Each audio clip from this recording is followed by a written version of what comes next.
skilled, mannered chemist. I formulated your toothpaste.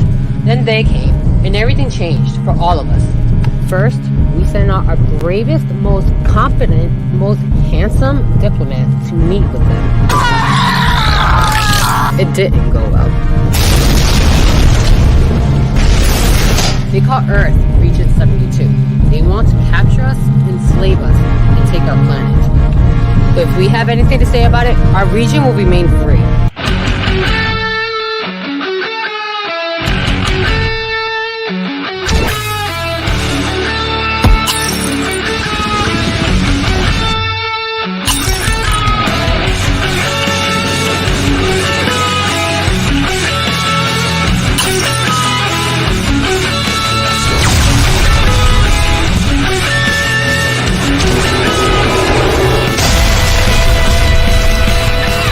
They're the best. They're the best.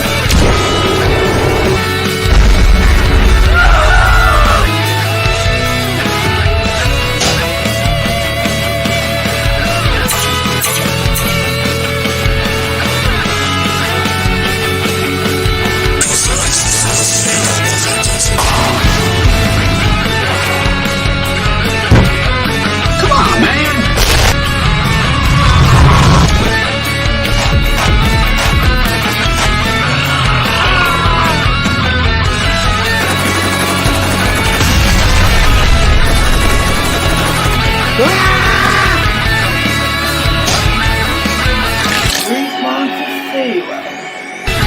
They released Monster O.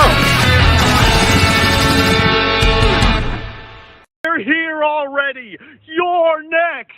You're next. You're next.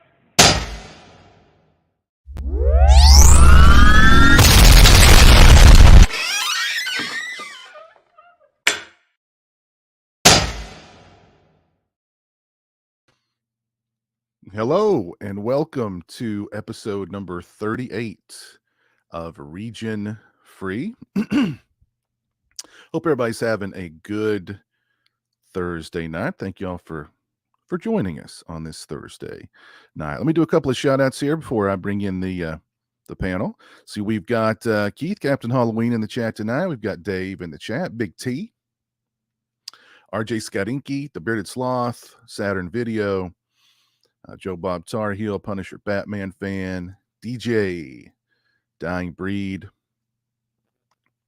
Entertainment Wizard. Hope y'all are doing well tonight. I'm going to go ahead and bring on the panel and get the ball rolling here. There's Jonathan from Bombastic Reviews. Hope you're well. Joining me tonight, fresh from her Twitter banishment from Ban World, the always unpredictable, occasionally foul-mouthed. Always foul-mouthed. Sam, how's it going, Sam? Hey, what's up, Piz? Man, it's like being just sent to the shadow realm for a brief moment, you know? It's like, how do I let the entire world know what's pissing me off if I don't have Twitter? I don't know. I mean, it's like you've been completely silenced and censored, and I know. I mean, it's awful. Where's my First Amendment rights? Yeah, this wouldn't have happened if Elon Musk had, still gone through with the Twitter buyout, but I know. That's not happening. Now they're going to crack down on us again. We would have had an edit button, and it would have been completely free speech. But one can dream. One can only dream. But I hope you're doing well. How's everything in Texas? Well, we have actual rain coming in, so thank God. And we had a flea infestation problem. We had pest control come out, and it's not exactly exciting, but that's ending our long national nightmare of having like flea bites on us every morning. That's just not like good. having to pick them off your skin, and I go take them and drown them in the sink. Fuck fleas. But no lie, it's like, because my anxiety is really, anxiety is really stupid anyway. There were a couple of times where it's like I had the irrational thought, is the plague still around? Because, it's like, well, what if one of these fleas has the plague? I'm just saying, because, I mean, there are some sporadic cases of it. You never. Maybe it's like lying dormant in that one flea, and that was the one that bites you. Of course. That would be my luck. Mm. So, but we saw a mouse that's been running around outside, so we might have mice. Who knows? The hits just keep on coming. Yep. They don't stop coming. That's true. All right. Also joining me tonight from the Flesh Wound Features YouTube channel, Dan. How's it going, Dan? It's going great. Glad to be back with you all. How are you doing? Doing very well. How's things going down in Hotlanta? Not too bad. It's been raining actually, and I'm disappointed. I've never been banned from Twitter, so I'm working on that now. I just got to drop a C-bomb, I guess, or whatever was the I'm working on it. You got to get on Sam's level. Come on. I know. I've got to catch up. You could just listen to some old Jim Cornette podcast episodes. It'll pick you right up to speed. This is true. I could play that alleged Tessa Blanchard audio that went over well. So to make that happen. Haven't heard that. I don't want to. It's interesting. Yeah. Don't Google it, guys. All right. I apologize if you do. We're gonna end up on a list. His epic burial of oh God, what's that guy's name? Vince Russo, probably. No, not Vince Russo. This one's even funnier than his Vince Russo stuff. He was in Smoky Mountain Wrestling. They called him Tim Horner. Look it up. The Jim Cornette's epic burial of Tim Horner. Hilarious. Hilarious. All right, I'll do that later. Yeah, you guys have to. So funny. So funny. But good to see you, Dan. The hat's looking majestic as always. Thank you.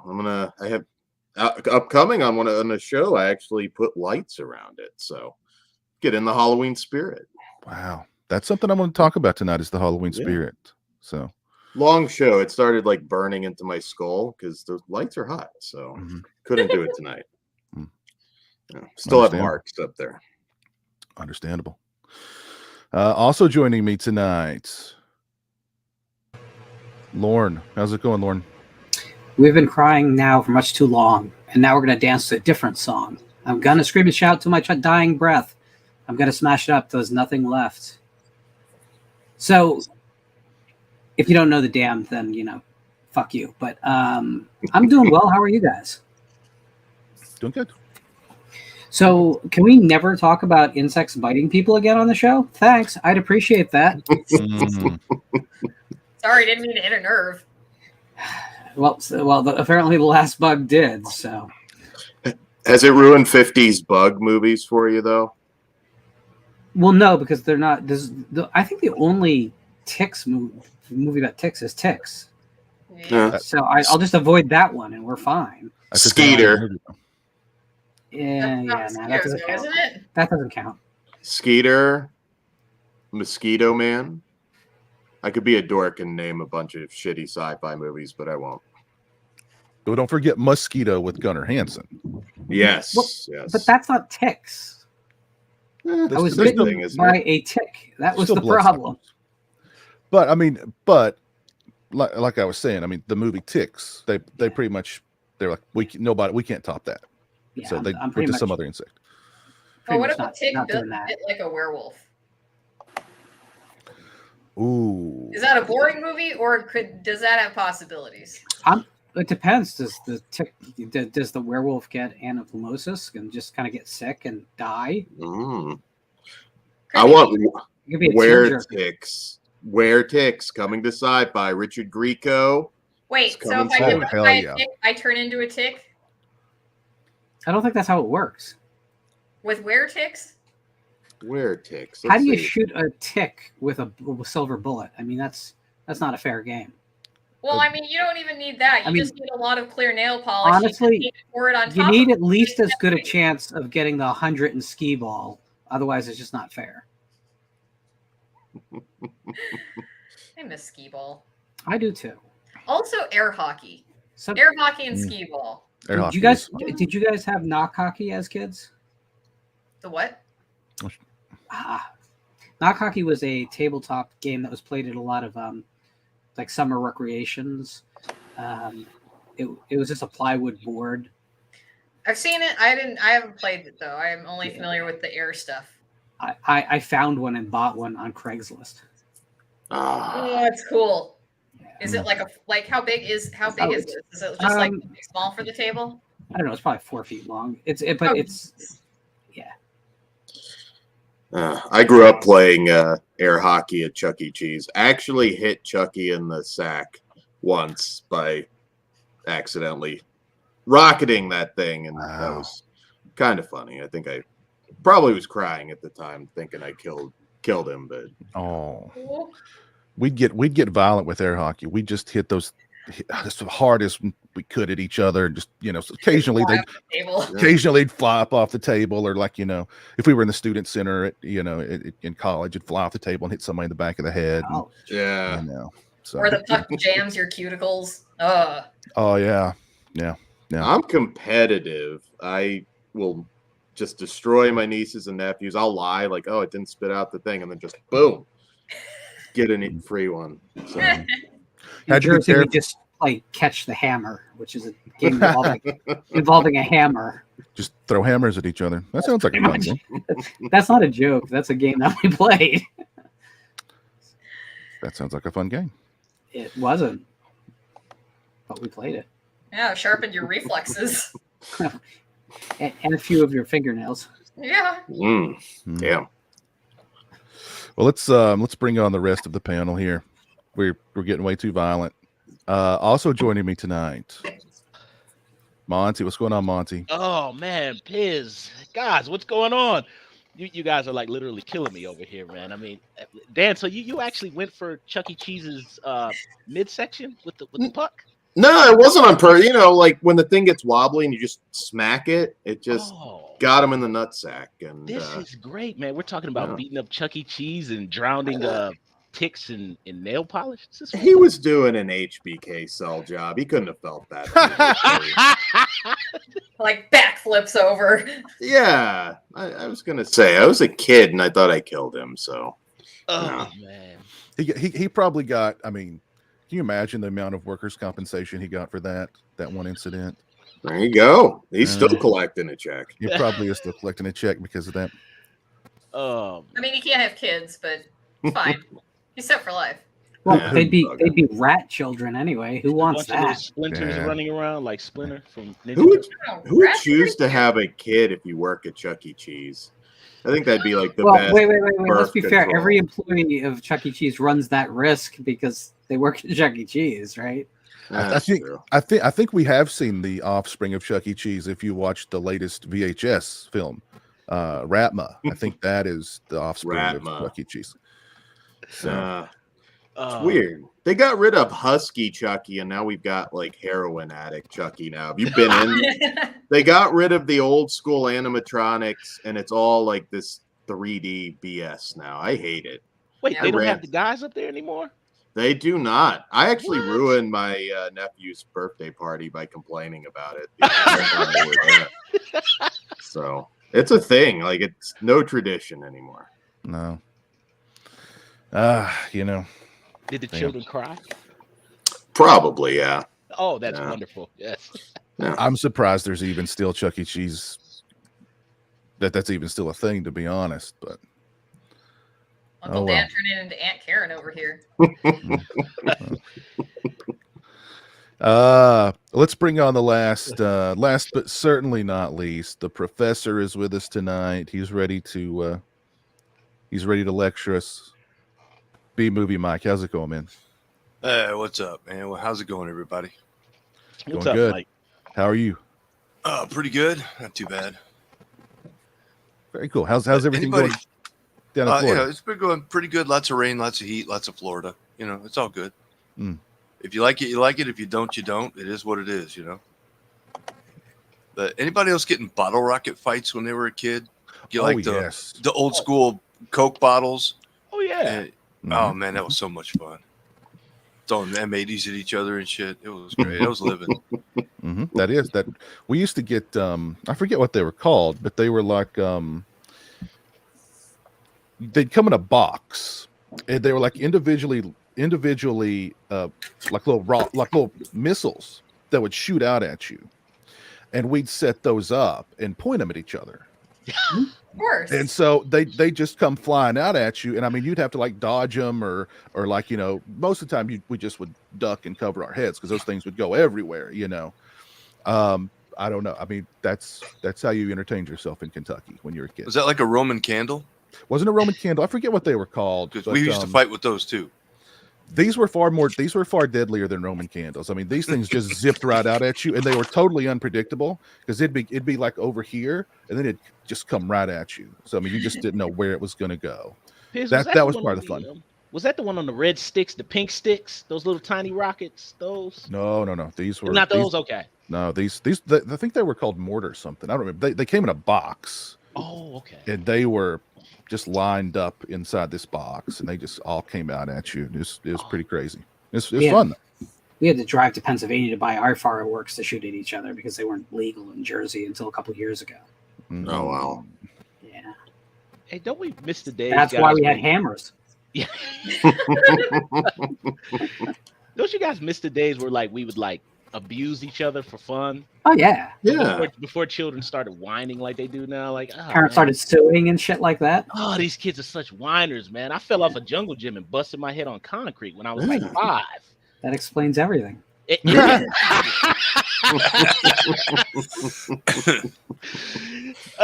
but I'm serious. Like these kids are such whiners now, man. We used to have those folded metal slides that with no padding whatsoever that would just take like the first layer of skin off your butt.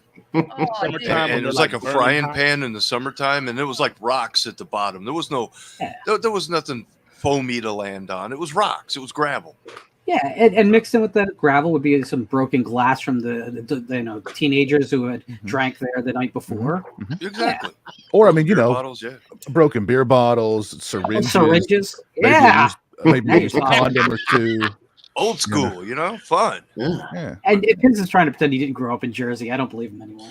I mean, like if you didn't come home with at least like a really horribly skinned knee, a black eye, or like your elbow, like way down here, you didn't have a fun time playing with your friends that day. Right. You know what I mean? We used to play full on not just full on tackle football, no pads, no nothing, just kill whoever had the ball. Right. And it was one time a friend literally ended up with a huge chunk of broken glass in his knee. And we had to carry him home because he couldn't ride his bike. We didn't have cell phones. We're out in the field, right? So we had to carry his ass home, and his mom took him to the hospital. He had to get stitched up. And it was hilarious at the time. You know, it was just another friend falls out of a tree, breaks his arm. It was just a day. Oh, yeah. We used to think we were Evel Knievel. We'd set up ramps and try to jump as far as we could. It was great times, man. You know, we need to bring back thinning of the herd. We do. I'll second that. We made it too safe, man. Too many people are surviving. You know what I mean? This is what happens when everybody survives. You know what I mean? Just look around you. We need a good thinning. We do. That sounds like the next movie on Shudder, The Thinning. Just let stupidity do its job and get the hell out of the way. Yeah. Give them foreign objects and just tell them, you know, that kid right there been talking shit. Hey, but we have to admit how much other kids' pain was funny when we were children. Oh man, I remember my friend. He fell off his bike sideways and like skinned his whole face like on the pavement, and like he was like bleeding. And we went to school the next day, and we were like calling him Scarface. We were like, "Oh, Scarface." He was hysterical. I was a backyard wrestler kid. I remember one kid got his fingernail sliced off by a weed whacker, like just clean off. I remember throwing up looking at it. It was horrible. I mean, not even kids. Like freshman year of high school, we crazy glued a girl to her desk. I mean, was she asleep? How? She was asleep. Okay. Did she get on this? Did she think it was? I'm just asking. Hi, Kate, wherever you are. She's gonna cancel you from Twitter now, Lauren. I don't think so. I have more ammunition on her. Don't worry. You know, Kate looked you up recently and found this show. She's watching tonight. Definitely. And when you mentioned that, she just started trembling and like, she's like, she remembered. I wasn't the only one involved in that incident, but there was because the art room supply closet had it's like just these huge crazy glue containers. So of course we lifted those immediately and had to find a use. And after one of the kids' lockers that we didn't like, she was the next best target. Well, all I know is if you didn't check your seat before you sat down, you deserved every tack that ended up in your ass. Damn that's right. True. That's true. I can remember waking up at a party with my ear pierced with a staple. Oh, Damn. Yeah. oh man. We just drew dicks on each other's faces with permanent marker. Saturn missiles. That's what those were called. Yes. Thank you, Chris. When I was training for wrestling, one of the trainees, I don't know how it happened. He must have been extremely drunk, but they duct taped him sideways to the ring post, and they just left him like overnight. Oh yeah, no, that's par for the course. Like there was an after party I didn't go to, but I heard about it afterward, and apparently Hernandez hogtied somebody up, and like with duct tape, right? And then like the midget wrestler had passed out, and they shaved his pubes and then gorilla masked this dude. Oh. That sounds like Hernandez. I've heard stories actually about him. Oh my god, I've seen the text messages. He's a giant creep, dude. It's bad. There's some out there that haven't been fully like exposed yet, but Oh, well, their dirt's out there. It's just people ain't coming forward. That's all. Jeez, oh Pete. Lots of nair back in that day. Wait. Jamie got tied to a tree for a whole day. Was the tree okay? Was this a prank or something else, Jamie? I was going to say, is this some sort of kinky thing we're talking about here? And then 9 months later, she gave birth to a sapling. Oh, jeez. Odd Life of Timothy Green. This is the show you intended, isn't it, Piz? This is exactly what I wanted tonight. Let me tell you, this is exactly the show I wanted. Because again, I mean, who sees kids playing in the streets today or playing at like the local, like when I was a kid, like in my hometown, I was in my hometown the other day and I passed by the ball fields where, I mean, on a summer afternoon, it would be packed. There'd be tons of kids there playing ball. And it's like a ghost town now. Like I don't even see kids in the streets riding their bikes anymore. Like where is everybody? Don't get cars anymore. It's not a good world. We've got tons of kids that are always playing out in our neighborhood, but most of the people here have kids, so it makes sense. Plus, like the neighborhood always does stuff for Halloween, with the trick or treating, and it's like there'll be like little drink stations for the adults, right? And they did that with Easter too. So, I think it kind of depends on where you're at. You must live in a cul-de-sac. I do not. We're actually like last house on the right. Depending on where you're coming. So if you look across the street, it's dangerous. She keeps a close eye on that house across the street. Yeah, that house across the street has twins. They're little. I'm like, oh. I keep hearing a chainsaw, but they don't have any trees. You just booked the next Wayne's Brothers movie, Last House on the Right. Sounds hilarious. There's Garrett in the chat. Sam, I think. Sam, didn't you go to I trained. I actually didn't wrestle a match, but I mean, I have wrestled in training. But we lost access to our ring about 5 months in. So then my work schedule picked up. Trained for a while off and on and a lot of backyard wrestling, which doesn't count, but nonetheless. Garrett has a background in wrestling. Garrett, who did you train under? I'm just going to wait for him to reply. I'm going to hold up the show. It gets really dark. He's the one Hernandez duct taped to the, We'll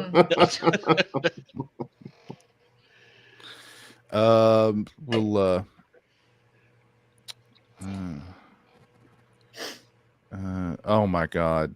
Oh wow. One of my buddies passed out drunk on the toilet when we were younger, and we took a picture and made him a fake MySpace account with Boy George music and sent Wow. to his page.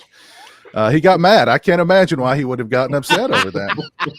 So Matt, in the old days, what we used to do, especially to teachers we didn't like, if we could get a hold of their addresses, which wasn't hard because it was relatively small towns, you'd go to the local bookstore that had more adult content, and you'd tear out all the subscription forms, and you'd fill them all out and check the bill me later and send them all. It was kind of the same behavior.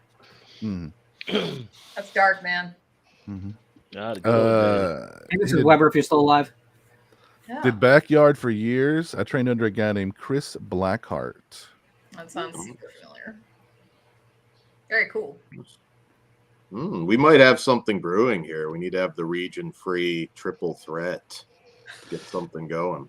He did have some matches posted, or at least one match of his posted on his Facebook page. I don't know if it's still there.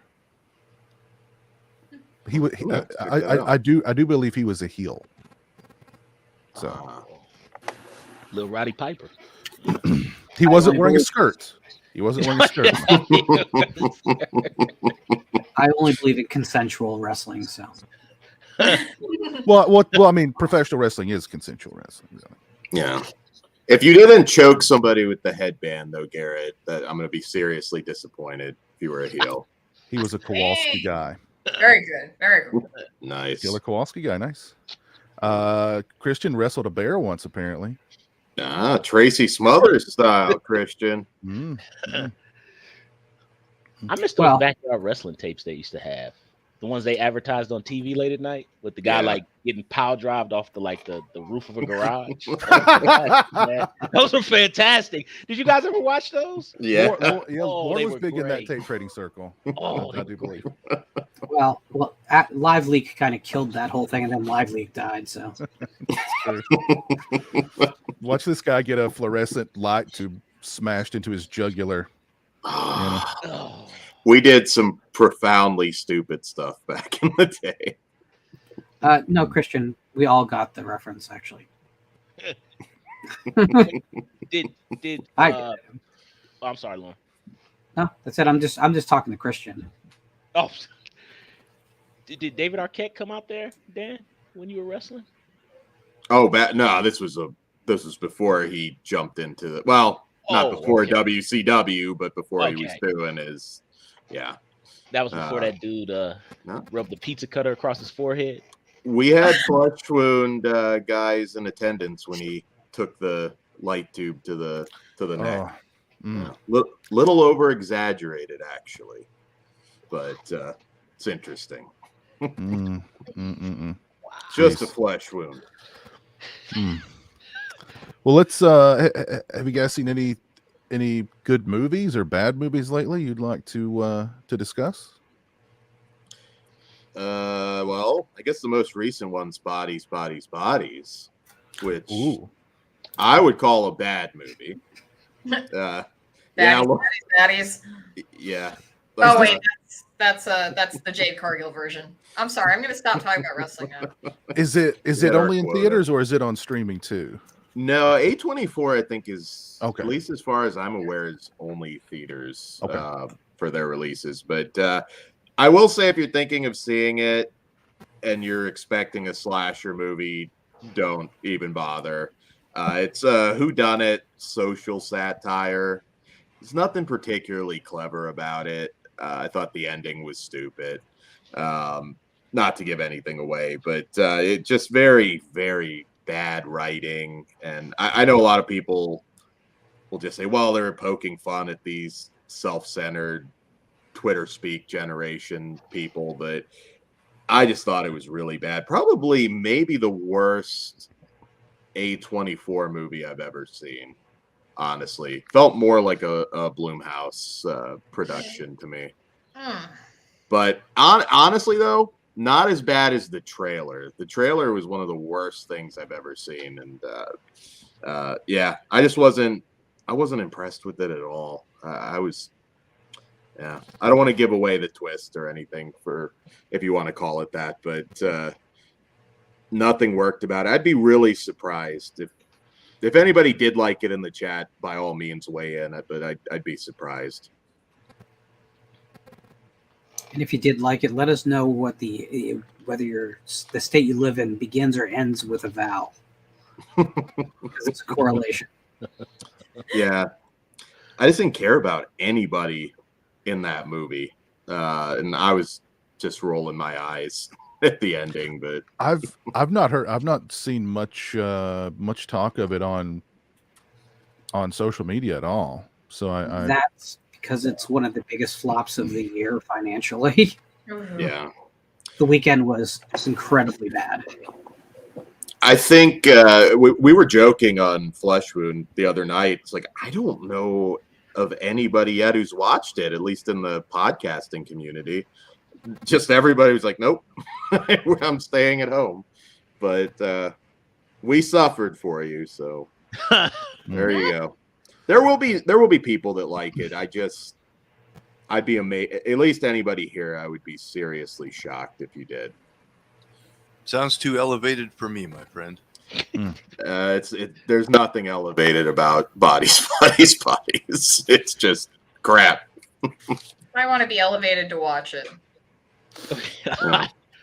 Have you seen it, Lauren?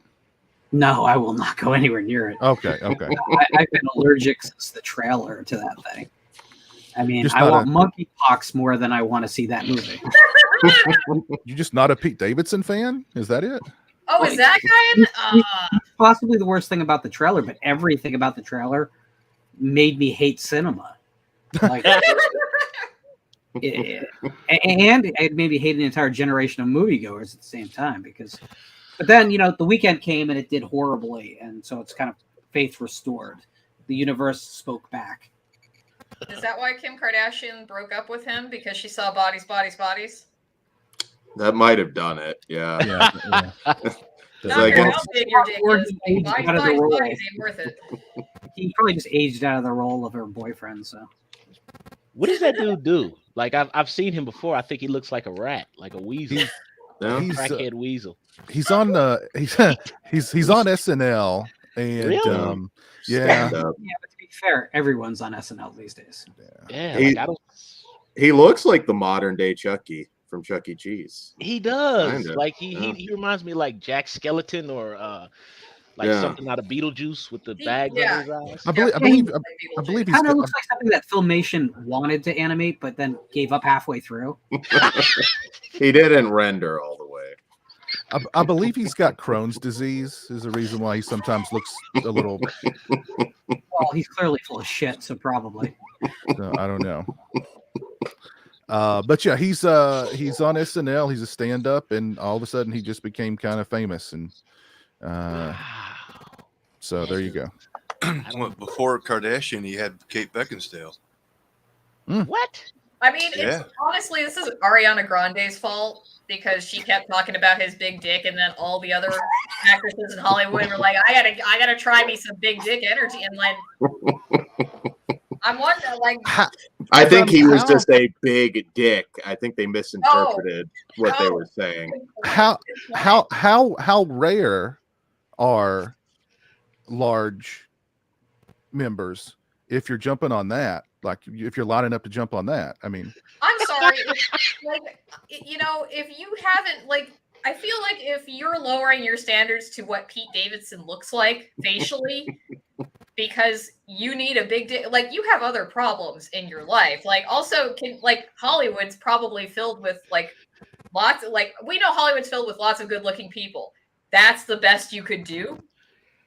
It's kind of like when you're at the amusement park and you see that big wooden roller coaster. You go, I bet that's fun, and it's not. The Rattler. Stick with the metal roller coasters, kids. You'll be a lot better off.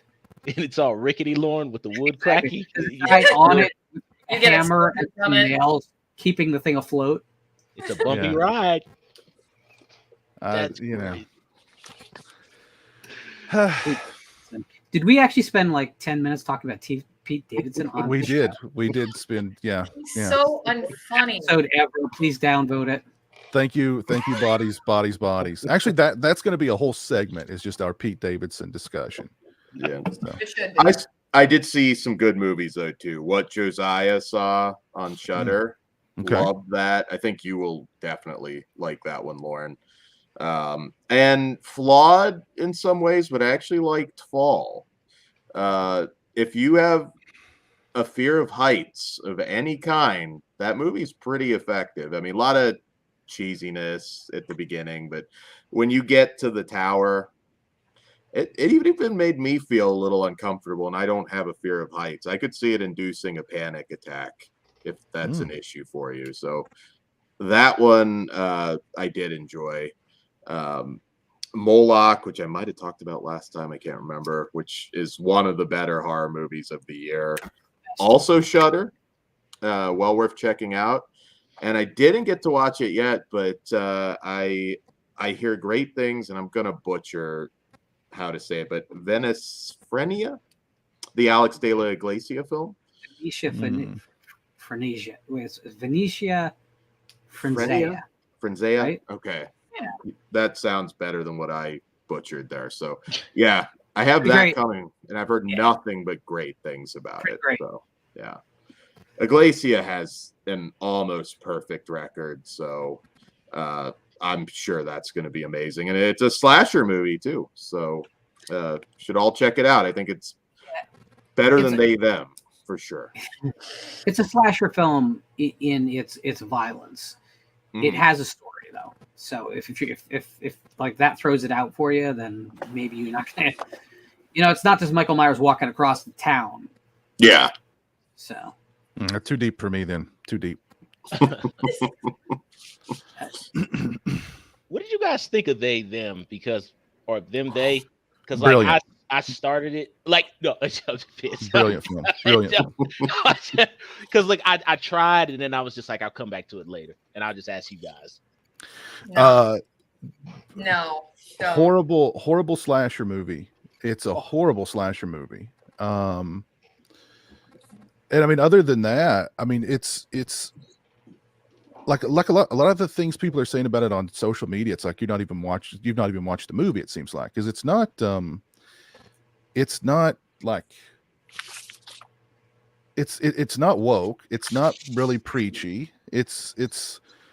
But then there's this whole other sub segment of people who are like, it's anti LGBTQ, and it's totally not at all.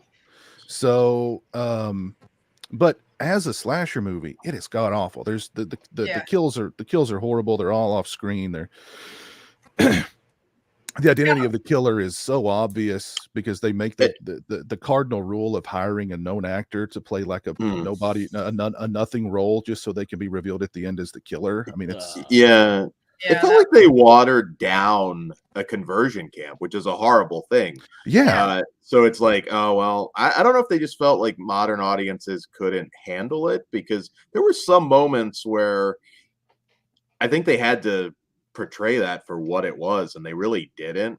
I mean, Kevin Bacon's always fantastic, but it just felt like he never went like full villain like he should. I've seen that in like Becky, where Kevin James played like a neo-Nazi, but very like watered down, which is a shame because he's good. It's just like they think modern audiences just can't handle that. And it was just a very bland, stupid movie than the random musical number that they threw in. God, man. That's maddening. I don't want that in my horror movie. I mean, the plot itself is just boring as all hell. It takes like an hour to get us there. You get your opening kill, and then you got to wait about an hour for another kill to happen. And somewhere in that hour, I'm pretty sure is the musical number. And I'm just sitting here being like, can we please get to the death? Anything. Can we please get to the scary shit? Oh man, I like the actors that play the campers. They're all pretty talented. Yeah. Damn, that movie's bad.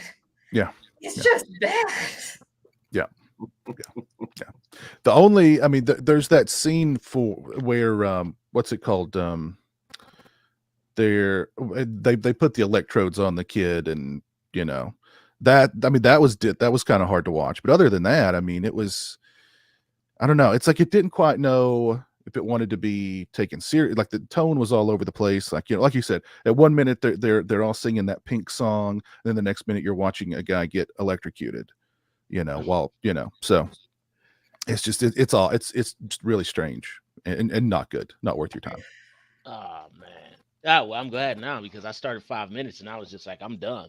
No, That man, sucks, don't do man. it. It's not When you worth got a it. good actor like Kevin Bacon who could go like full Hollow Man or full Sleepers and you hold him back like that. I mean, Kevin Bacon can really get nasty, man, and hold him back like that is just. I'm not sure anyone wants to go full Sleepers. I think you may forget what's in that film. Oh, man. Yeah, that's a rough movie, man. Oh, that's a rough movie. That is a rough movie. It's pretty rough. I saw The Reef Stalked, which is a another candidate in the long running. Hey, we wish we were Jaws shark in the water films. But I was kind of shocked that mostly it works. I had a lot of fun with it. It's not quite the cheese fest you're expecting, and there's only a few dodgy CGI moments in it. Otherwise, they did a lot of cool compositing using a real shark. The suspense works. It's not as good as the Shallows of the Jaws ripoffs. That's the king still, I think. But I would say it's worth your time. And Moloch is just the best film of the year. Dan's underselling it. It really is a masterpiece. If it had the A24 banner on it, no one would be shocked. Yeah, it's been a good year. They're not theatrically, for the most part, a couple exceptions, but I mean, Hatching, Moloch, The Wasteland, which is still not talked about enough. I have no idea what I'm going to pick as my number one at the end of the year because it's been very, very strong. And you said, Lauren, isn't there one coming from, I might have the wrong country, Senegal coming out? It's from Senegal. It's a cross-genre crime war spiritual horror film that has a rare 100% across the board, not just on Rotten Tomatoes, pretty much everywhere. Everyone's saying it's a masterpiece. Yeah, and it's in the genre. So we have about a month still before it's gonna hit. It is Shudder is the home of it, so everyone who has Shudder will have availability to it. Awesome. The trailer kind of makes it seem like a straight war movie.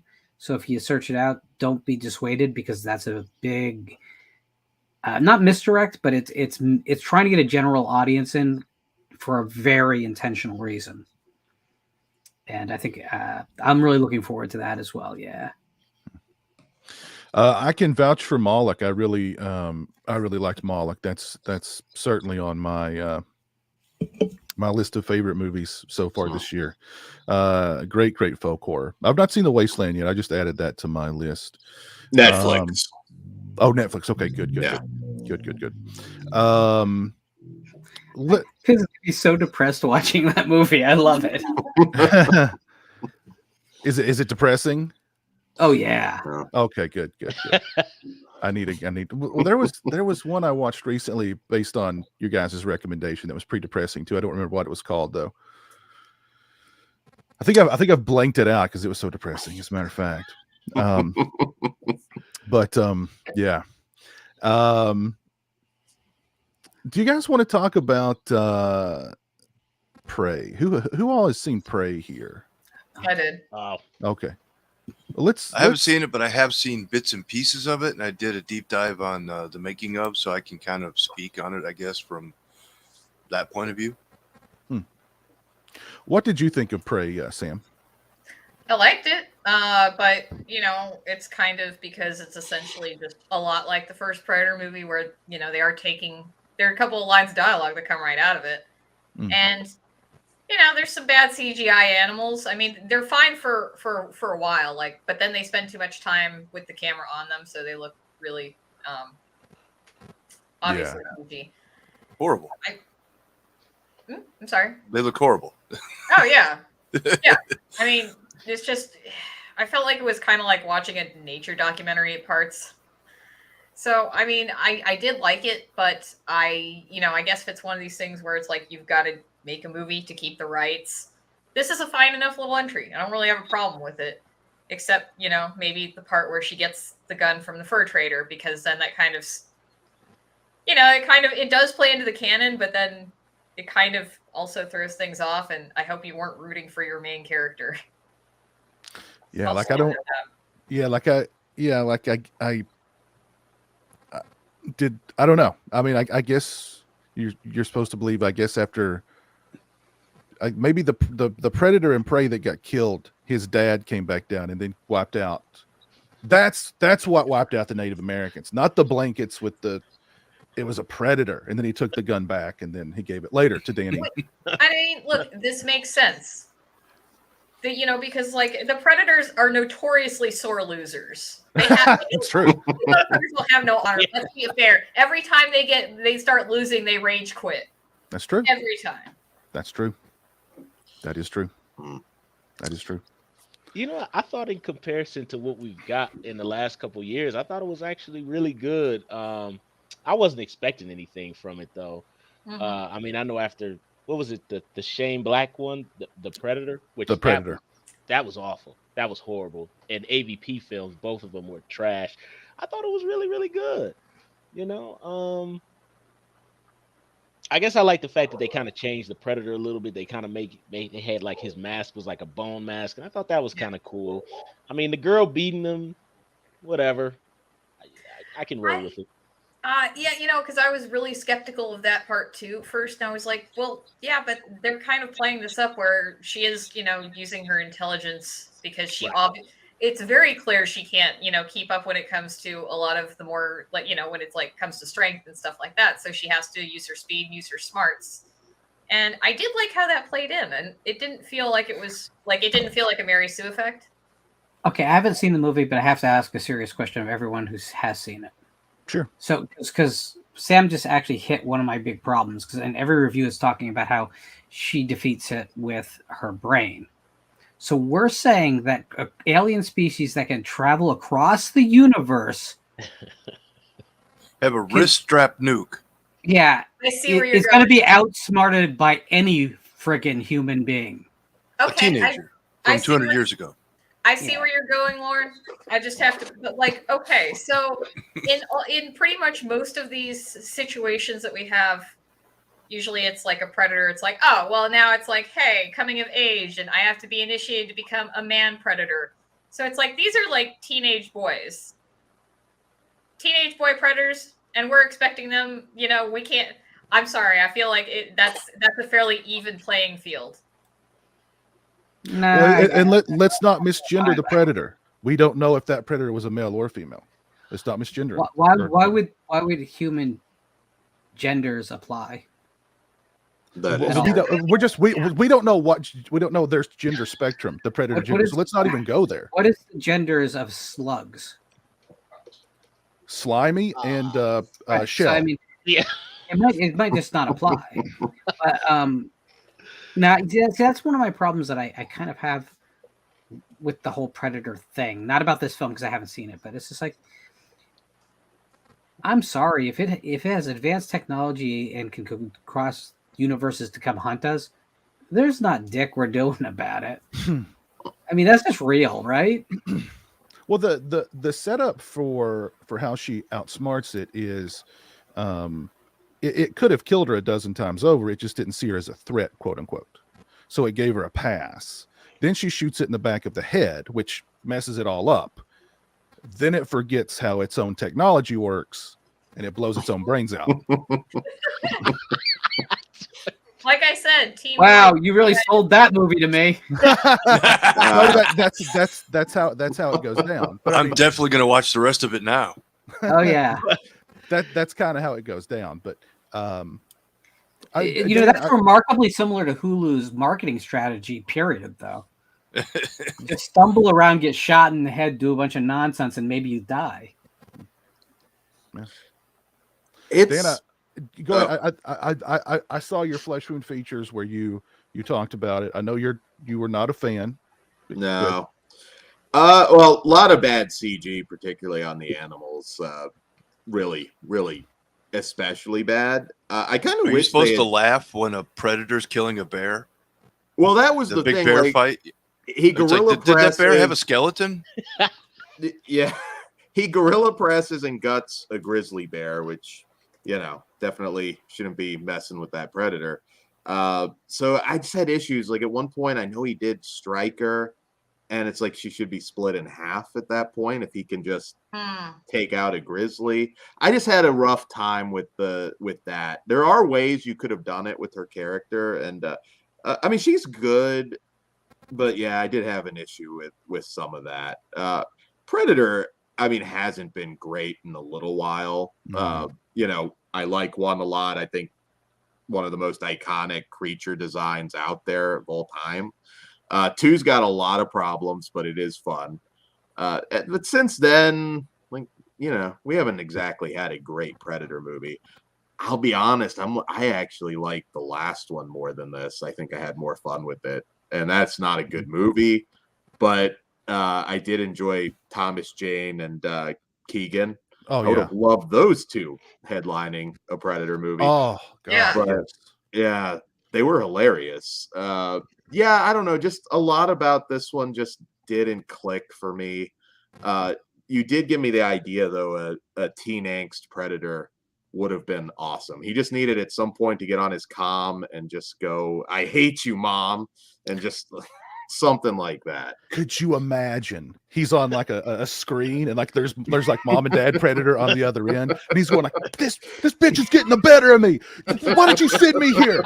What do you think, your Mom and Dad? Why can't I just be me? I don't want to be a hunter. I just want to be me. I want to play music. I want to be a dentist. I want to frankly the Predators need, because, you know, they got, yeah, exactly. Yeah. The Predator in his garage smoking pot, playing his garage band. Like, we need that. Now I've just booked a better Predator movie, but yeah. And then he goes to Earth and he hooks up with Thomas Jane and Keegan Michael Key, and they're hanging around smoking dope and playing music together. There you go. Let's just go there now. Damn, that's a good movie. Damn, that's a good movie. I can't do this. I hate you. Exactly. Yeah. But the Predator does have tantrums in the first two movies, doesn't he? There's at least a couple of scenes where it has tantrums, like when he can't find Arnold after the waterfall thing, and he starts kicking stuff. His tantrum in part 2, when he smashes through that old woman's into their apartment, he's like breaking he destroys the whole bathroom. He's so pissed off. You know, that's good stuff. That's stuff. Why I always get freaked out. People are like, "Oh no, but they're noble hunters." I'm like, No. Where the fuck did you get that from? They're angry. They're angry people. They're not people. I think it just comes from they don't kill people that aren't armed, that they don't see as a threat. Right. So that gives them some air of, I don't know, honorability, but really they're not. If there's no sport come across the universe to a species that's clearly inferior and hunt them. I mean, right there, we're kind of in a place where, I mean, it's not like they're going to eat us, right? They're not doing it for food. Oh, they're trophy hunters. All for trophy. Yeah, so, I mean, all for trophy. Whatever. Yeah. And still had cloaking tech. Like, that's tough. I mean, I kind of like the idea of like the Comanche going up against the Predator. That is kind of cool. Mm-hmm. And I think that could have worked. I wish they had just shot it in that language and just make it a Actually, there is a cut of it that does have a Comanche dub. They're going to release it later. Yeah, I heard it. There's some way you can choose that version or something, but that's the one I really want to see, because I think that would be the best way to see it. Mm-hmm. Yeah, I think the actors, they are dubbed though. Yeah, but yeah. That's okay with me though, because that was one of my biggest complaints about what I saw. Now, besides the CGI, that's obvious. Yeah, but they went to so much trouble to recreate what the Comanche Nation could have looked like 200 years ago, talking to tribal leaders and going through history, and and all the background actors look great. I mean, everybody was in the moment. Mm-hmm. The lead girl, however, was in full modern Disney princess acting mode, and it totally clashed with everybody else and kind of made all that work like go up in smoke for me. because you have all these people that are pulling you into this world. You know, it's a believable Comanche settlement, and they're famous warriors. They're very tough, maybe second only to the Apache.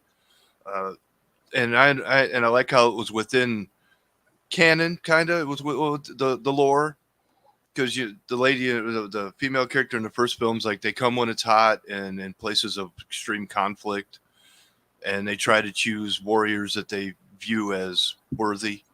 So coming to the States as it was then, in a hot summer, Comanches are formidable. I kind of like that, and I like how every civilization that has an experience with them, they become like a cryptid in their lore. And this one's the Wendigo, which explains the bone mask a little bit better, because that would be the Predator's the origin for the Wendigo legend, that kind of thing. I thought that was kind of cool. It kind of fits in, and like you guys said, the Predator series is up and down, mostly down. I didn't even see the last one. The one with Adrian Brody was okay, kind of like The Most Dangerous Game. And I thought that was all right. AVP I don't hate. Strong female character becomes one equal with the Predator, and even like gives her that little mark, so when the other Predators come after he's dead, they'll respect her as an equal. I thought that was kind of cool. Requiem I thought was cool because it was R-rated and they killed a kid in the first 5 minutes, and that's always hey, this movie ain't fucking around. I like that. 1 is my favorite. Somebody said it was the cheesiest Arnold movie ever made. I disagree. And have you seen all of Arnold's movies? Isn't there one where he got pregnant? Is that not cheesy enough for you? No, we're going to pick on Predator. Really? Okay, then. Commando, anybody? Great movie, cheesy as hell. Oh, I mean, that's like triple cheese. That's a pizza that's so cheesy you can't even shit it out. It just gets stuck somewhere in your insides. But no, we'll go with Predator, right? Mm-hmm. And I love when these movies come out. Oh, better than the original. It's like, guys, that movie was made for the modern audience of what was then 1987. This movie is made for the modern audience of now. There is no comparison. You can't really say one. I mean, they're two different audiences, two different movies, separated by 30 years. Plus, it's like you can't really. It's not a fair comparison anymore. I just don't do that. As soon as somebody says that, I just blank that out. It's just like, whatever. Were you alive in 87? Do you really know? I didn't think so. Okay, thanks. Moving on. But the modern acting of the female lead in this new movie was really stuck out like a sore thumb with the backdrop of everything else going on around it. And I felt that was like my major gripe. The rest of it, I didn't really care. It's like, they're going to keep pumping these movies out for modern audiences. I'm fine with it. I'm okay with it. I had a little conversation with myself after Halloween 2018. It's like, Mike, this is how it's going to go, bro. This is how it's going to be. Every movie they bring out that's new to an old franchise that you love is going to suck because it's not made for you. Just understand that. It's not made for the original fans. It's made for the modern audience. So it has to include certain trappings. I get it. It's okay. So if you enjoyed Prey, that's awesome. I thought it was okay. It could have been a little better. Maybe the cut with the Comanche language will kind of clean up some of that acting stuff that I didn't get. I mean, am I supposed to believe 200 years ago there was a little Indian girl arguing with her mother, like, why do you want to hunt? Because you say I can't do it. It's like, was that a real conversation had in a teepee 200 years ago? I'd be interested. I really were teenagers allowed to be that snotty without getting their face knocked off? I mean, even when I was a kid, that we weren't allowed to do that. So I can't imagine 200 years ago in a teepee in the middle of wherever, the plains somewhere, that a little Indian person was able to mouth off to their parents without getting smacked. I don't know. They seemed a little more, I don't know, reserved. Yeah. I don't think disrespecting the parents was quite as common maybe as it is in modern times. I don't know, but it seemed a little modern to me. But other than that, that's really besides the CGI. I'm glad they went to all the trouble to try to make the Comanches look as authentic as possible. The background actors blended in well. I mean, really did a good job. So I can't hate it, and if you like it, great. Yeah. I thought it was okay. I thought it was very middle of the road, but the thing that I want to springboard from Prey to talk about is I want to get your all's take on the social media hype machine and why social media hypes some movies to the moon and creates the hype colors, I think, people's perception of the film, even though they realize that the hype isn't equal to the quality of the movie. But it seems like, with Prey in particular, Prey has been so overly hyped, and to the point where it's almost, I think a lot of people are afraid to not say that they love it on social media, and I wonder if that's a component of why the social media hype machine can be so severe. Is it almost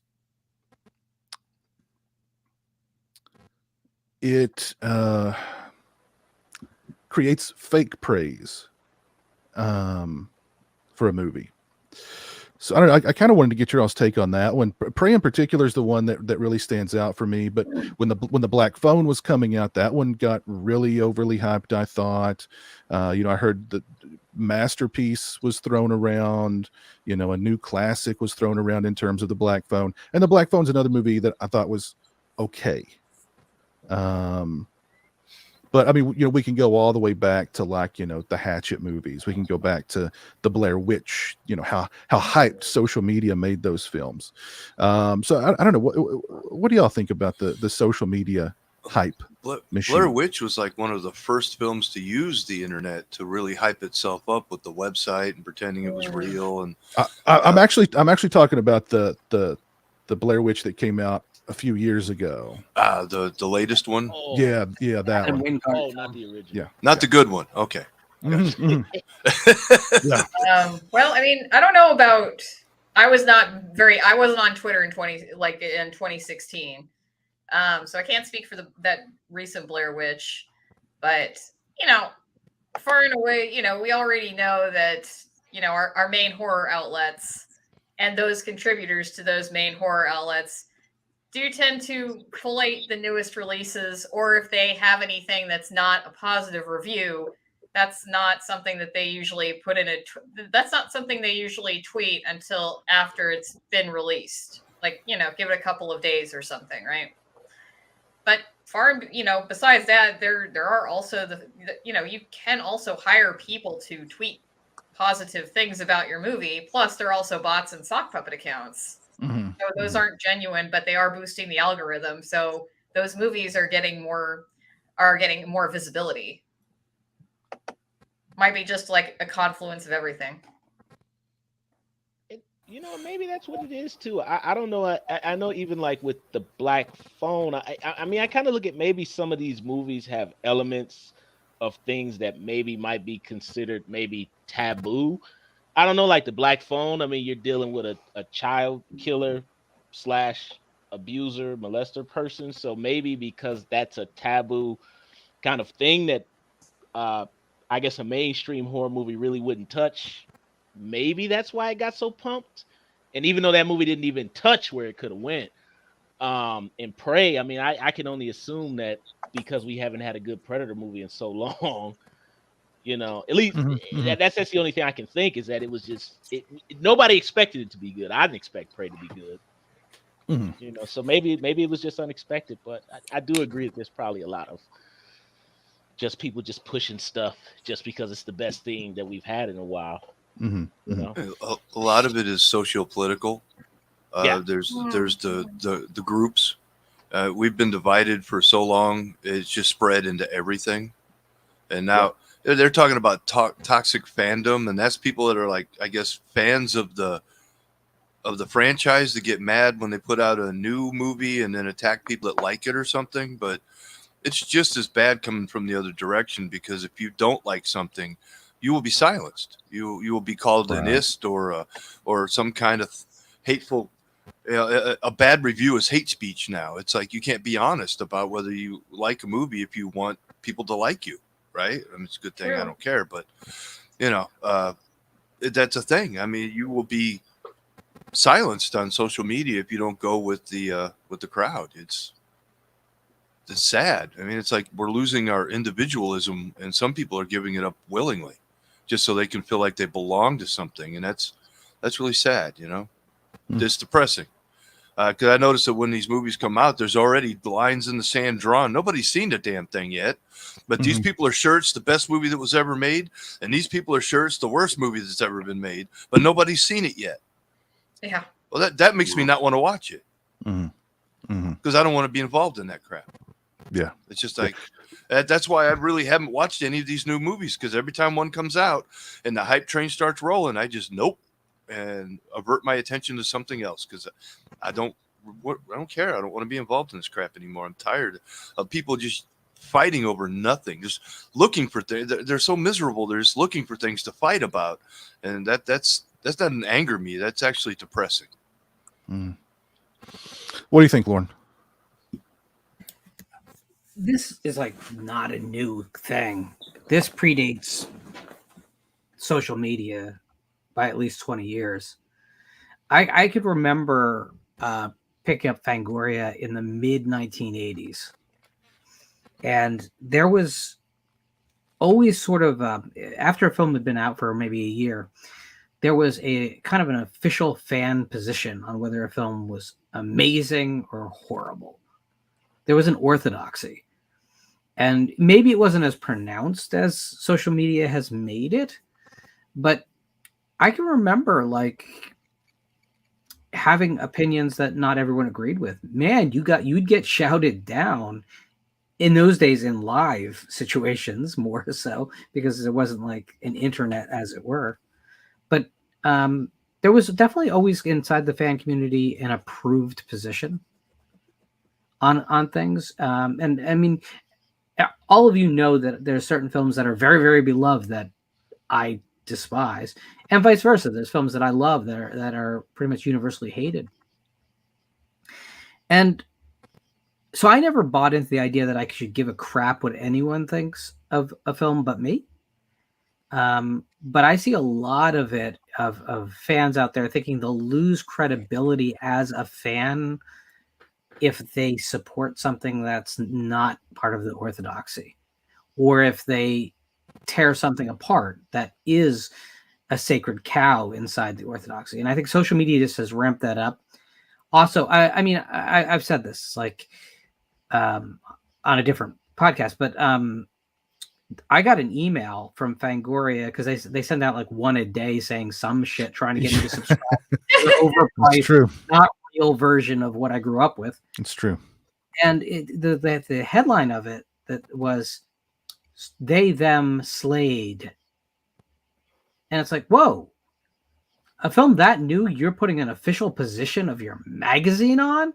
Ooh, bad look.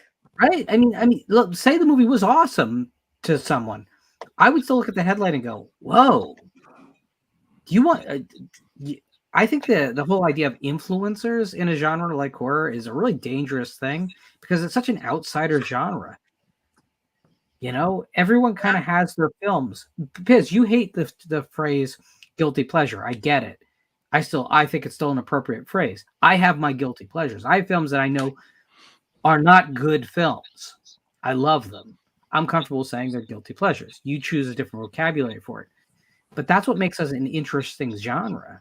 And if we start to like homogenize it and allow these companies and these websites to homogenize it more than it already has, we're done. All we're going to get is Halloween Ends Part 6. The corporate press is the enemy of the people. Always. So, you know, when you see something and you love it fearlessly. And when you see something and you hate it fearlessly. Even if everyone else is seeing something in it that you don't. That but said, it would be nice if we could have like intelligent conversations about why I dislike something. And not just be like, but dude, I love that movie. You're wrong. You're an ass. Why do you have to be so miserable about everything? Yeah. Well, I'm sorry. I'm sorry, it's not an A24 film, Lauren. You know? But everyone has their own thing, and the genre is so wide. That's such a beautiful thing. Like I've said this a million times before too, but we live inside a fandom in which a film like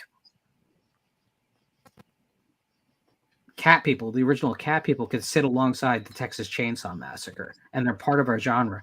They have nothing in common except what the response they want to draw out of you falls into the range of dark emotions.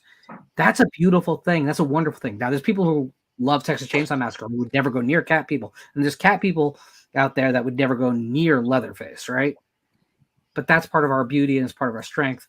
And what we're talking about is just like kind of it's the erosion of that. So, okay, I'm off the soapbox. I've spent too long. You know something, Lauren? I like the point that you brought up about how like the genre is a genre for kind of I would say outsiders, people who are different, weirdos, whatever. But I think the biggest thing too is that it seems like they're trying to take a genre that's a renegade genre, which marched to its own beat, and turn it into something that's for everybody. You know what I mean? Like if you watch the original Hills Have Eyes, that's not meant for everybody. That's meant for us select folks who can sit through that and not be afraid of that experience. But they want to crush down that raw, messed up, it made me feel icky kind of experience and turn it into, I don't know, something else with an agenda. And that's not what it's meant to be. So I think that's the issue, is that they take something that's a renegade genre and try to make it for everybody, which that's not what it's meant to be. Yeah. I've always been a bottom 40 kind of guy instead of a top 40 kind of guy. And I find that a lot of punk rock, heavy metal, and horror films are always better when they're underground. When you try to make something mainstream, you're going to lose whatever it was that made it good in the first place, because now it's homogenized. Now you got to make it for all the Karens in the world. You got to make it for all the crybabies, and it's got to pass this litmus test, and it's got to have this, and it's got to have that. Instead of just making a creative thing, whatever it is, a song or a movie, no, you got to get out your checklist to make sure everything's good before it's released. Otherwise, we don't want to bring that on ourselves.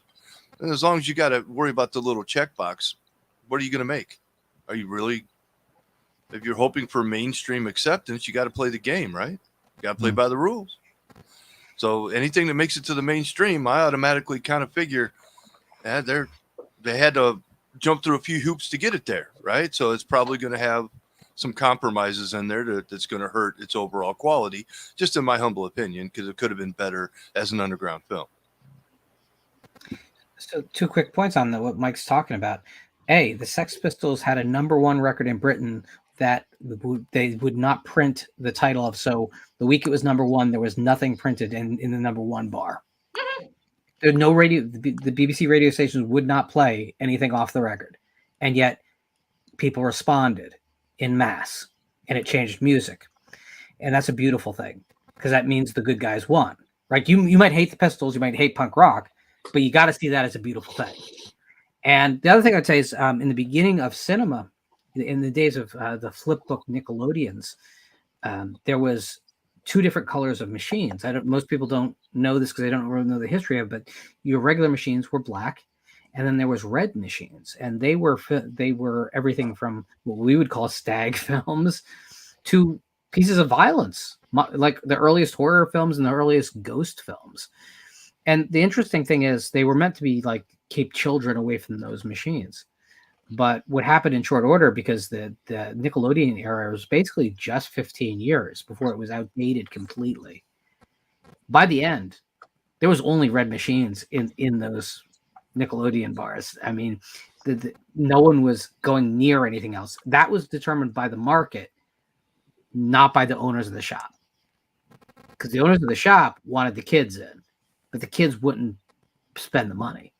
So, yeah, you're right. Horror has always been a popular genre, but it's always been popular on its own terms. And we just got to avoid those commercial aspects that want to tamper that down and take control over our opinions.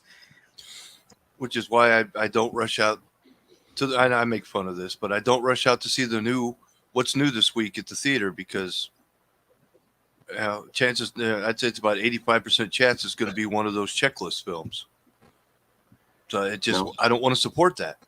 So, and I don't want to get suckered in and be like, oh, I paid oh man, they think I voted for this. They think I like it. They're going to make another one, but that's not what I want. So it's really hard for me right now because everything on social media is hyped and I can't tell the difference. To me, it's just all disingenuous arguing for the sake of arguing, and nobody's really talking about the merits of the film. It's the merits of you, whether you like it or not, which is irrelevant to me. But yeah, when you let the market do what it's supposed to do, you get good stuff. But when you try to play the market, which is what is being done by manipulating it through social media, that's when a lot of the crap rises to the surface, and we have a bunch of turds that are, floating on the water, and people are like, "That's the best thing ever. That's a masterpiece." Like, I don't know, man. I've released a couple better than that myself. I'm sure it's not quite the masterpiece you think it is, but how can everything be a masterpiece? Is a masterpiece. It's like something that comes around once or twice a generation if you're lucky. Now every movie that gets released is a freaking masterpiece. That right there should tell you it's kind of full of shit, but whatever. They can play their game. I'll just be over here being me. Happy birthday to Bog Zombie's mom. Happy birthday to your mom. Happy birthday. Yeah. I hope you threw some bacon on your face and, cosplayed that a little bit. Let's see here. We were talking, somebody mentioned earlier that, they're getting into the Halloween spirit. A lot of places, their local spirit Halloween is already open. A lot of places, the Halloween stuff is already out on the shelves. Are you guys starting to get into the mood? Are you feeling the Halloween spirit? Getting there. It's taking a little bit longer than usual because of real life, but usually, mid-August, I'm already on the Halloween train. I'm dipping my toe in. I'm slowly getting into the season. So I just think we need a little bit of cooler weather, just like a little rain or just a little, like a few days less of triple digits. And, maybe that'll get me a little bit more into it. I'm already going through my tubs of decorations, so I'm very much in the spirit. We've got Scarefest coming up, which I'm very excited about, and I'm going to try and do as many haunts as possible, including maybe some extreme haunts. So might get waterboarded this year. We'll see. Nice. It's just not Halloween without a good waterboarding. Good waterboarding. Yeah. Yeah. Nah, I picked up. I'm sorry, Piz. No, go ahead. Go ahead, Monty. I picked up a Freddy Krueger sweater. What did I just pick up? I picked up a Freddy Krueger sweater. Of course, I had to get a Michael Myers mask because it's not like I have enough now. And then I picked up some more. What are those things called? The NECA little things that have the video box art. I picked up a couple of those, a couple of Friday ones. And I saw they had a Halloween 2 one that had Dr. Loomis and was it Jamie or was it Michael? I don't know. It cost too much, so I didn't buy it. There's actually one of each. There's one that's Dr. Loomis and Jamie, and then there's one that's Dr. Loomis and Michael. Oh my God, you know how much they wanted for that thing? I mean, they're expensive. Oh man, I put that sucker right back on the shelf. I scanned it. If she was like, "You want it, sir?" I was like, "I'm okay. I'll pass." But no, I'm actually trying to watch some different movies this year. Like, I really want to check out. I put Hatching on my list, which is the one I want to watch. And what was the other one? Oculus is the one that I'm going to watch. And I'm still trying to catch up with Female Terminator. So I want to kind of have some grimy, nasty experiences. Lady Terminator. Or Lady Terminator. What did I call it? Female Terminator. Lady Terminator. Yeah. Got to put some respect on Lady Put some Terminator. respect on it, Dan. You will love Hatching. Also, and I've thrown this one out too. It doesn't seem to be getting a lot of traction, but The Innocents, not to be confused with the old classic, really good. I guess you could call it a superhero movie, but an interesting superhero movie. Yeah, I liked it a lot. I highly recommend that movie too. Also, Hatching is also really good. So Yeah, that's on Hulu now, so I think more of you can check it out. we have had a good year, I think, for horror, and I mean we've not even really gotten into the Halloween season yet. So hopefully that'll continue. Yeah. Has anybody gotten the Dunkin' pumpkin spice yet? No, I haven't seen it. It's so good. Not my local Walmart. I went there the other day looking for Halloween candy and the Count Chocula cereal and stuff, and they just didn't have it out yet. So I was like, damn, come on. Yeah. Sam's Club for the cereal right now.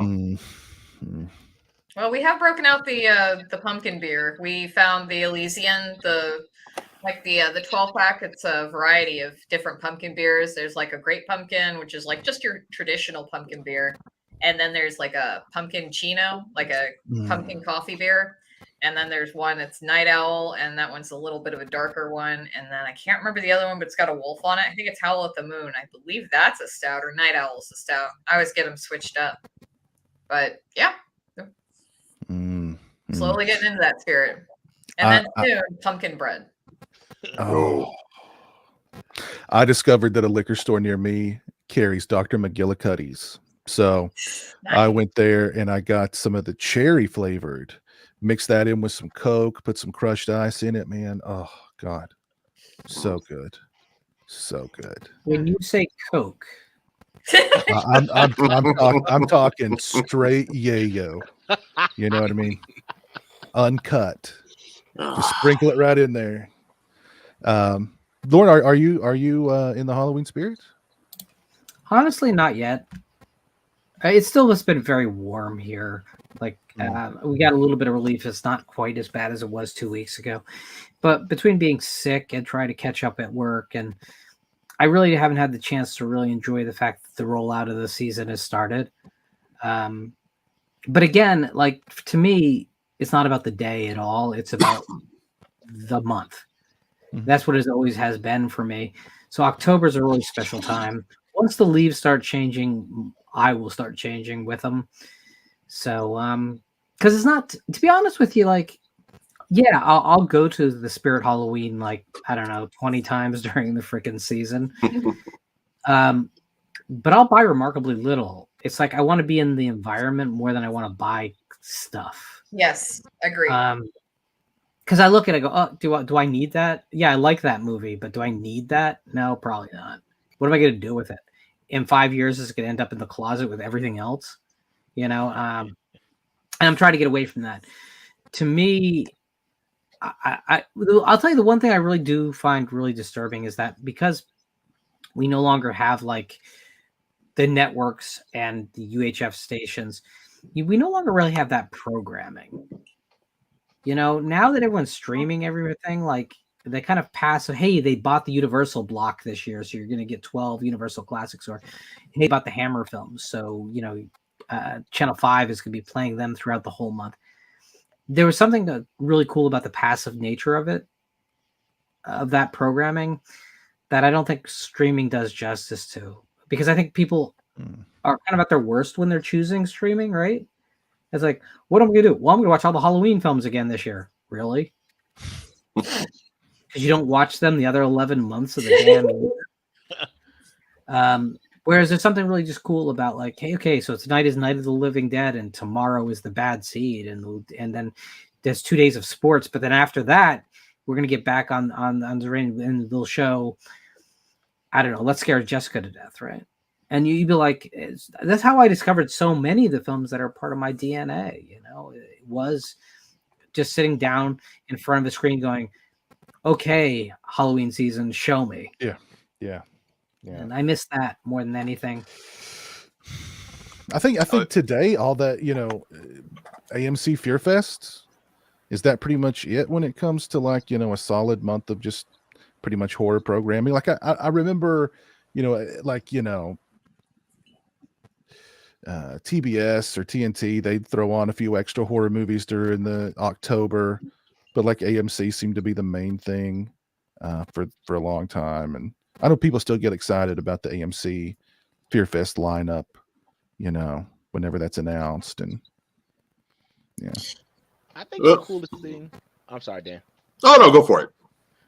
The thing that I do like on AMC is what is it when they have those where like it's Eli Roth and Quentin Tarantino, like the little documentaries about the history horror of horror. Yeah, now I love that. That's pretty badass. I like that one. But pretty much what I do now is like going back to what you were saying, Lauren, is I watch like Pluto Live on my streaming, because Pluto Live, I mean, I'm not saying it's the greatest in the world, but it's kind of the closest to what we all grew up on, where you just turn on the local TV station during the month of October and you get whatever you get.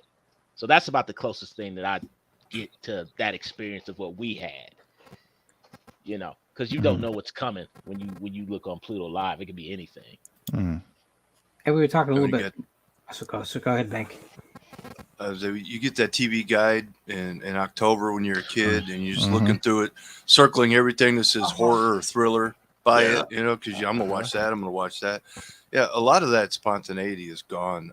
For me, I'm not really in the mood yet. I'm still in summer mode. Of course, I live in a state where it's perpetually summer, so that's kind of how it goes. But I was at a Walmart last night, and they started having some kind of a fall display, and I got a little twinge. It was the first twinge of the year. It was like, oh, you know, I felt that, right? But yeah, a lot of the specialness is gone, though, because back in the day, all your favorite TV shows would have a Halloween episode.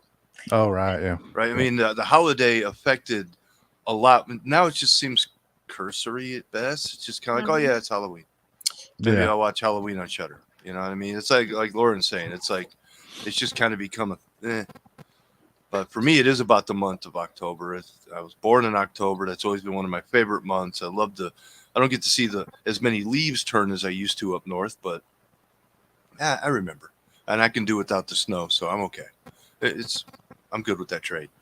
But this year's, I don't know, the past couple of years is really trying to get it up and get in the mood and get back to the way you used to feel about things is a little more difficult. For me, it is, I guess, anyway. I don't know. As long as you don't watch the news or pay attention to what's going on in reality, you're okay. Because anything can shove you off the the good mood at any time if you just watch the wrong thing. It's like, oh, I don't want to hear that. Yeah. So I'm trying to avoid all the drama and just try to focus in on what it was that made Halloween special for me for my whole life. You know, I'm trying to actively find that feeling because it's great. I mean, when Halloween time is very special for us horror movie fans, and I'm trying to get into it because, you know, that's it once a year and you don't know when this Halloween's going to be your last one. So you don't want to be depressed on Halloween and I'll just watch that next year, and then there is no next year. So I try to be mindful of that. I almost watched Moloch, I think you guys called it. Was it like the new movie? Yeah. But I'm just not in the mood for horror right now. I just haven't. The switch hasn't been switched on yet, and I don't want to watch it when I'm not in the mood to watch it because I'm afraid I might not like it. You know what I mean? It's because I'm not in the mood for it. You know, if I don't like something because I don't like it, that's different. But if I don't like something because I'm not in the mood for it, that can ruin it for me, and I don't want that to happen. It's kind of like Lauren says when he finds a favorite movie, he's afraid to watch it again because he's afraid that he won't like it as much the second time, and it would ruin it for him.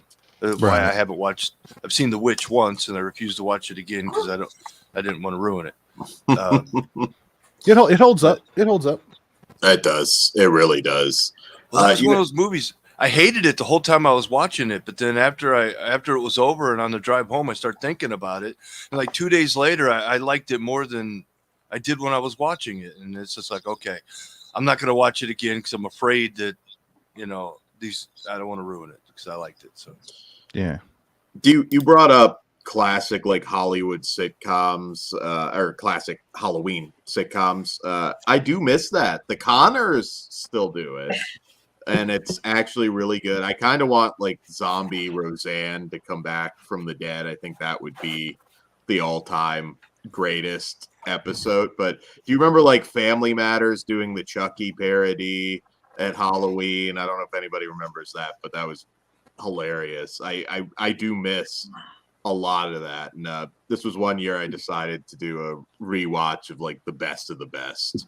There were even shows I never watched, but I would tune in for the Halloween episodes because they would get me in the mood. But I will suggest, like, don't like treat well, and this kind of goes more towards parents, I guess, but don't treat Halloween like just some annoying obligation. Like, go out, screw trunk or treat or all this stupid crap now they come up with so you don't have to go out on Halloween, which is what you're supposed to do.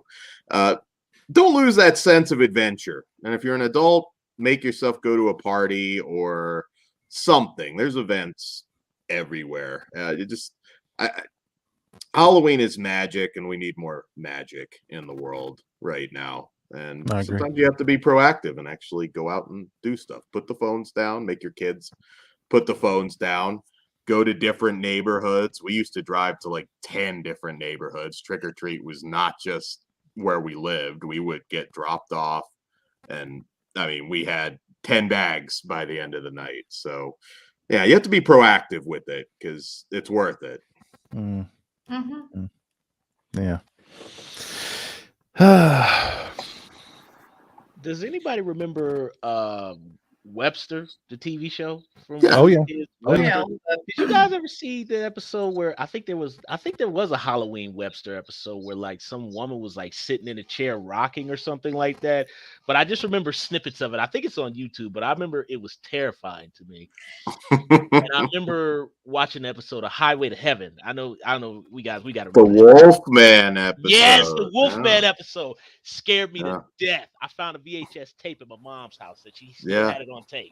I played it the other day. Oh, it's great. I never watched another episode of Highway to Heaven, but the Wolfman episode was pretty damn cool. Well, Michael Landon What was it called? I Was a Middle-Aged Teenage Werewolf or Middle-Aged Werewolf? Yes. There's a direct reference. Michael Landon. Yeah, there was a direct reference. I think it was on the TV or something. I don't know. Landon said something like, "Oh man, this is stupid," or something to that effect. But yeah, that is worth checking out. It's so good. Scary. Yeah, I can see there's some random ones too that just random sitcoms, like I said, I'm not even familiar with, but man, did they put out some awesome Halloween episodes. And as far as I'm aware, I think the Connors might be the only one that really bothers anymore. I do want to recommend this Halloween season. I think the Blu-ray's coming out before Halloween, but Ghostwatch is getting a Blu-ray release from 101 Films. Yes. That would be an excellent film to watch during October or even on Halloween night. So I'm excited to get that Blu-ray. Long overdue for that film. Hopefully a lot of nice extras on there as well. But that's definitely one to own on Blu-ray. That third act, everything in the house before they go back to the studio is terrifying. Yeah, it's so well done. So well done. I know someone in the chat had mentioned the WNUF Halloween special. I guess if you haven't seen Ghostwatch, it's probably fine. But once you see it, it's hard to look at it as anything but a shallow imitation. Yeah, very much. That movie's gonna have a lot of new fans. I hope so. I've been screaming about it since my very first appearance on the Sausage Factory. I called out Ghostwatch, and Piz actually responded and actually sought down the movie, and he became a fan. So a lot of history there, definitely. That's so good. It's so freaking good. It is. It's a 101 Films release. So I think it might be B, but now I'm seeing it advertised on a lot of American retail places. So I mean, it might be all region. Oh, it's either A or region free. It's not B. It's a US release. I'm gonna bet it might be region free. So yeah, I'll try and confirm that. I also recently picked up this Blu-ray from Kino Lorber. I've talked about it before. I'm Dangerous Tonight, but this thing looks stunning on Blu-ray. Kino did such a good job because this was like a made-for-cable movie. It looks tremendous on this Blu-ray release from Kino Lorber. What ratio aspect is it in? Because it's still in like the full screen. Yeah. Because apparently there was some overseas release on DVD of it that was widescreen, but it was cropped to make it widescreen. I was kind of terrified they were going to go that direction. No, this is the 1:3:3:1, so it's the but it doesn't. Once you realize that when the movie starts, you completely forget it. It looks fantastic on this release. Highly recommend it. Was that the one with Perkins? The USA one? Oh yeah. I think I remember that one. Yeah. Animatronic. Yeah. Yeah, the lovely Matchkanamic. She's beautiful. Yeah, Toby Hooper directed it. Arlie Ermy is hilarious in it. He's always smoking this huge cigar, and he's just like this nasty old cop. Like, he was in an apartment complex later for Hooper. The one. That's right. Yeah, a lot of people remember that. Nobody. Yeah. I saw that one time. I don't remember a thing about it now, to be honest. Amanda Plummer being Amanda Plummer. Amanda Plummer being Amanda Plummer. Yeah, kind of worth it. Yeah. Anything else on your all's minds tonight you want to discuss? Any particular topics or grievances that you guys want to just throw out there? Did anybody see the Wednesday trailer, the new Addams Family reboot thing on Netflix? Yeah. Somebody asked us about that in the chat. Yeah. Okay. I've actually not watched it yet. I just saw like little bits and pieces of her walking down a hallway at school. So the controversy over that one's a little silly. If you remember the comic strips, Guzman is kind of exactly more or less what Gomez was in the comic strips. I was thinking that because I was thinking it's like, man, he's the perfect person to cast because the last couple of iterations I've seen are the animated ones. So I'm like, oh no, he could pull that off. I'm not like a fan of the hair, but that's fine. Everybody sees John Astin or Raul Julia. That's their problem right now, and they just don't get it. But he's more like the OG Gomez, and Guzman always. I mean, he's always Guzman's great. Awesome. Yeah, he's always everything he's in. He's good. I mean, that dude is 65 years old. I hope I look and am still working at 65. My God. Yeah. He's been around for a long time. And he's had character roles in so many great movies, and if you want to go down a rabbit hole, he was in Waiting. I'm sure a lot of people remember that. He was great in that. That was awesome. There is a video, and I don't know if it was a prank or what, but there's a video of him just screaming at everybody on the set of Waiting, just yelling, like ready to fight people. If you can find that clip, it's pretty funny. I don't know whether it was a gag or what. I mean, he was selling the anger, so it's out there. Yeah. Oh, yeah. Yes. The big problem they're going to have with this new iteration is just, I mean, let's be honest, an entire generation Christina Ricci as Wednesday is a heavy hill to climb. Mm-hmm. I mean, that's a thing. But Jenna Ortega is like the it girl these days. So I mean, that's fine. But again, that role, you have to do deadpan perfect. Yeah, and I there's not enough in the trailer to tell. Yeah, they're just. Yeah, I haven't disliked her in anything. I'm not like seeing Wednesday, but Pigtails, I'll give it a shot. Pigtails doesn't equal Wednesday. Yeah. Yeah. No, I mean, I do have a question for you guys because I decided to go look it up on the IMDb since I was like, well, we getting Cousin Ed in here or what?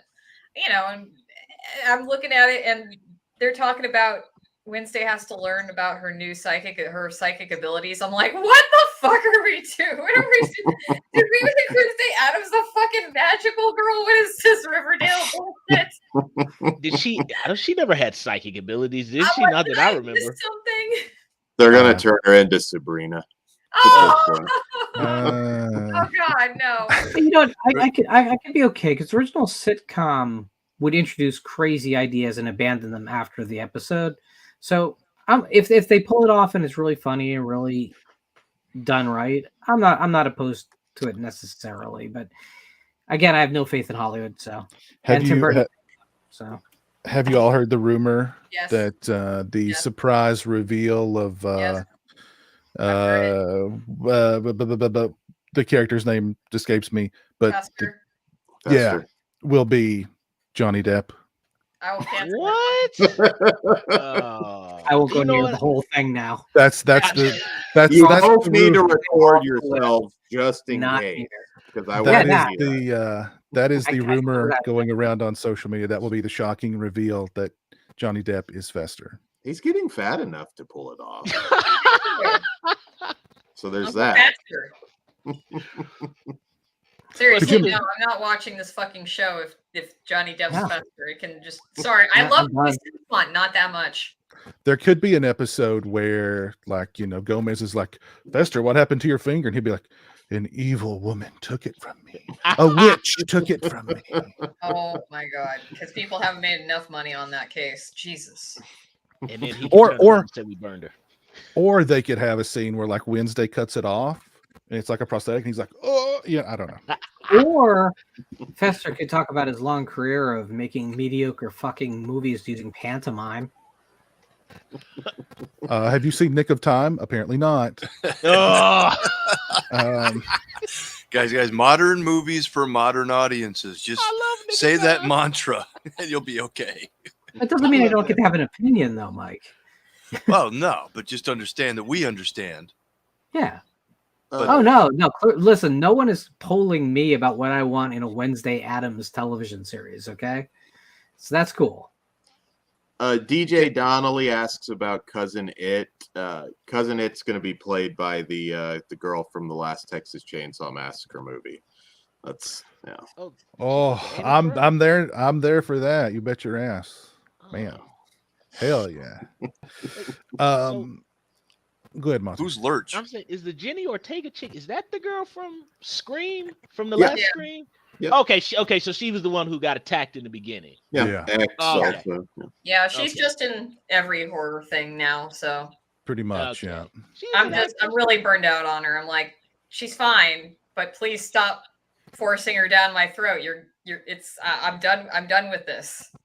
I'm tired of her. Please stop. Sam is officially gagging on How can I Jenny. miss her? She won't go the fuck away. We've got a question here from Bog Zombie. Thank you for the $2 super chat, Bog Zombie. Excited about Visual Vengeance releases. I just reviewed one of their releases yesterday for a Bloody Muscle Bodybuilder in Hell, which is quite the entertaining film.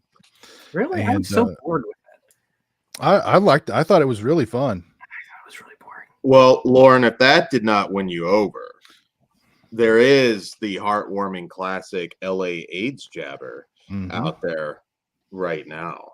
So Mhm. that's going to be the winner, I think. So, yes. I've got mine. I've just not watched it yet. Shocker, I couldn't talk my girlfriend into watching it with me the other night, so I had to put it on hold. But they also LA released AIDS Jabber is a tough sell for date night. and then what's they've got another one out too. What's it called? Dan, what's the other one called? Suburban Sasquatch is next. Horrible, wonderful film. Yeah. Oh God, what else is out there? Necrophiles. Necrophile. That's it. I pass on that. Suburban Sasquatch is going to be the gem of that collection. Yeah. I can't wait to see it. They're rolling them out. One of the worst things ever made. You'll love it. It reaches that level of incompetence where you know that no one understood anything about filmmaking, and that makes it just mesmerizing. So do you prefer that over Bloody Muscle Bodybuilder in Hell? Oh, absolutely. But that movie bored the hell out of me. If you've seen the Evil Dead movies, I mean, Bloody Muscle Bodybuilder from Hell is just, I mean, I have it on DVD, I have legal release as an import, and it's a boring movie to me. It's dull. There's a long sections where nothing happens in that film, and then there's lots of sections where really cheesy things happen in that movie. But no, I did not have fun with the movie. I thoroughly enjoyed it. Yeah. But I'm looking forward to Ellie Yates Jabber and the Sasquatch movie now. That it's got your seal of approval. Yeah, no, that's a good bad movie. You're gonna enjoy that. Oh, sweet, cool. We're doubling it up with Philadelphia Classic Movie Night soon. It's coming soon. Interesting. Does that have a Springsteen song on the soundtrack too? We will see. I don't know if they could afford AIDS jabber on the streets of LA with the AIDS jabber. Then a bunch of mumbling, AIDS jabber. Tom Hanks can wander through the set with his big bee stung head, looking like one of those solar nodding toys that no one actually thinks is good. They could get Antonio Banderas at this point. I don't know about Tom. Oh. He's sick right now, isn't he? Banderas? I hope not. Hanks is sick, isn't he? I think I heard he was sick. There's some pretty funny conspiracy things out there that are way over the top about Tom Hanks. I won't get into it, but then I'm going to get banned from Twitter too. I'm gonna have to look up those conspiracy theories. I'm in the dark here when it comes to Tom Hanks. Why? I don't. Hey, there might be something to it. I don't know, but wild shit. That's an internet rabbit hole to go down. Wow, interesting. Very interesting. Anything else on anyone's mind tonight they want to discuss? I think we covered. I do want to just reiterate, just talking in general about some of these movies that I think have been a little disappointing. I know not everybody agrees, but it's a great year. Please, Hatching, I think is a safe bet for most of you. And there's a lot still coming. Shudder's lineup, if you check that out, looks really good. Resurrection with Rebecca Hall is going to be dropping soon, and Tim Roth. Shudder is where it's at. You still have Joe Bob and all these Halloween specials. It's the best $5.99 you could possibly spend. Have you seen Vengeance yet, Dan? No. Or Resurrection. I'm sorry, not Vengeance, Resurrection. Resurrection, yes. We're going to be doing that this Wednesday on Flesh Wound Features. Okay, cool. Yeah, and that I also recommend, but I'll elaborate more. But it's been a really good year. Not 2020 yet, because there has been more that I've hated this year. 2020 was weird. There wasn't a whole lot that I disliked in 2020, which was bizarre. It just was a good year all around. Mm-hmm. But the genre is alive and well. Just champion those smaller films that really kind of need it. Mm-hmm. I neglected to mention Fresh. I may have actually mentioned that during the last show, but I'll mention it again because I liked Fresh a lot. That's a 2022 release. Yep. Who was it that saw?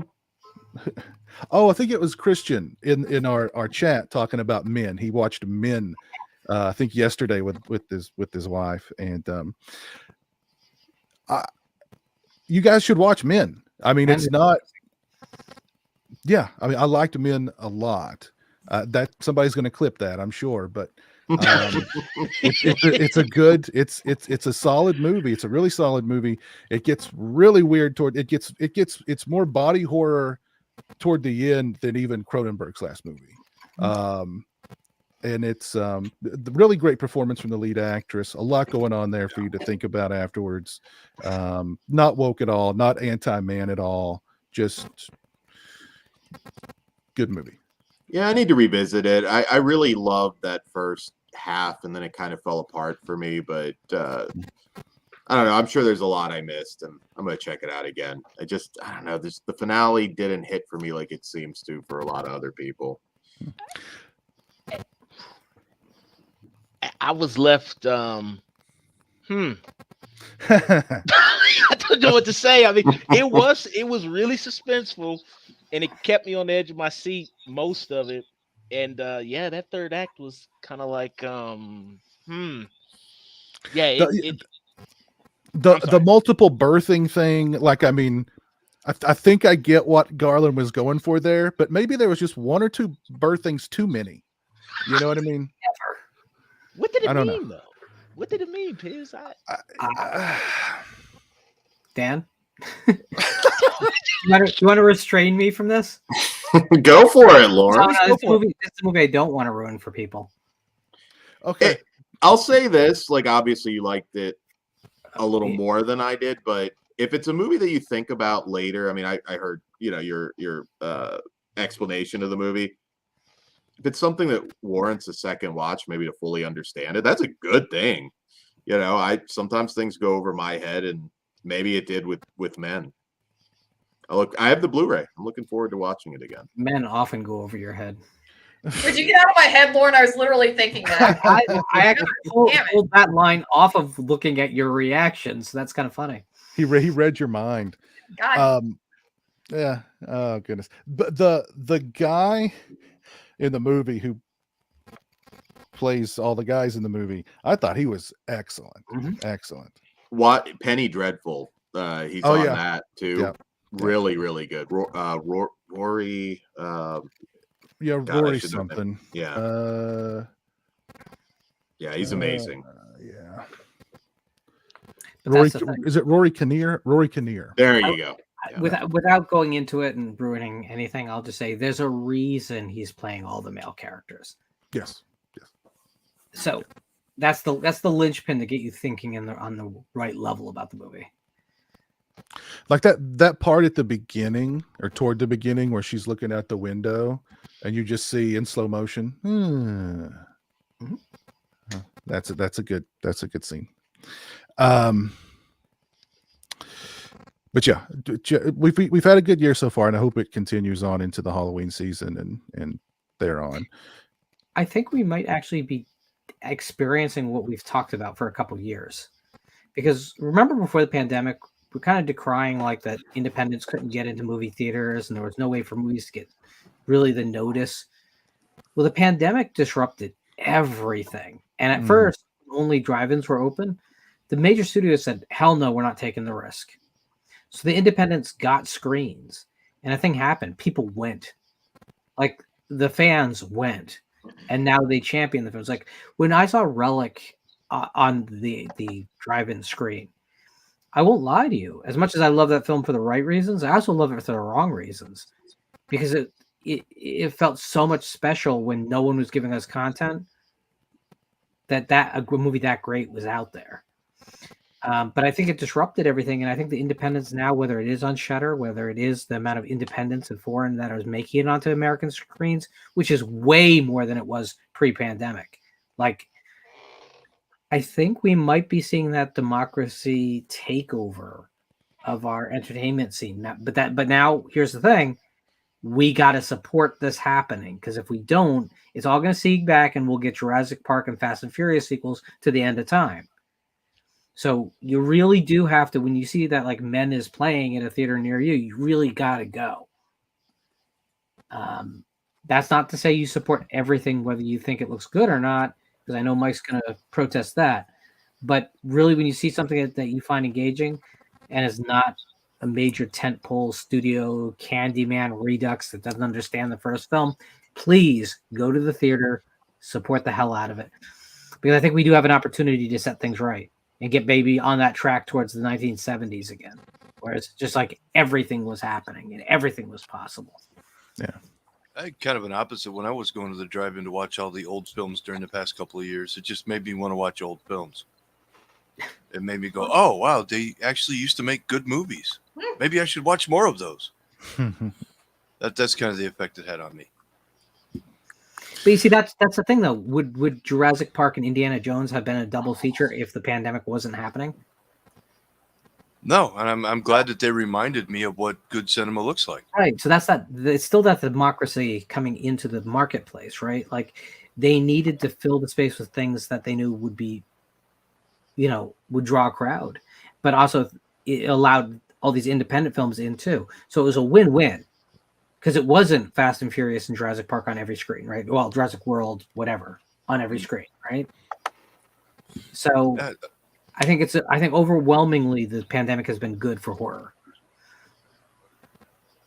I mean, I agree. 100% agree. Yeah. Slasher Home Video wants to know, y'all buying anything at the VS sale? I think that starts tonight, right? At midnight? Yeah, I believe so. I don't know. I'm going to be doing, obviously, the Black Friday sale. So tonight's not a site-wide sale, though. I know a lot of people seem to think it is, but I think it's just some new titles being announced. And Let me see. If I'm not mistaken. I think it's 200 titles is what they said. 200. Oh, okay. Well, that's a lot. It's a lot, but I think a lot of partner labels are involved in that too. Yeah, there's a lot of good partner label stuff out there right now. Let's see. 200 releases at 50% off, a new VSA title, 2 new Pika-Ramas, and a merch. Okay. So. And you can get your copy of Censor finally because you didn't, because you're losers. Yes. Yes. Censor's amazing. I wonder what the new VSA is going to be tonight. I'm surprised that's not been revealed by Dawn of the Discs yet.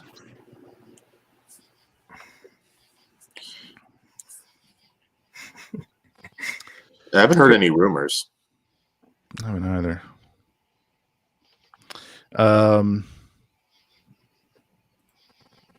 Lauren's buying the $150 particle board Blu-ray display case. There you go. Hey. So no, I don't. Yeah, I don't.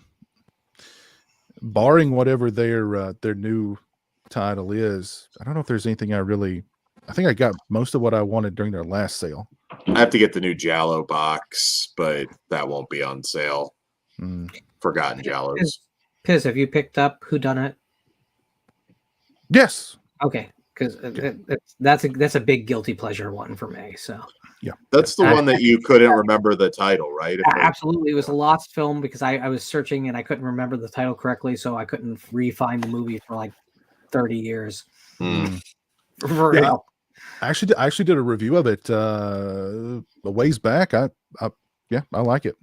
It's a crazy film because it does everything wrong, but still you watch it wrapped. You're like, this shouldn't work, and it probably doesn't, but I love it.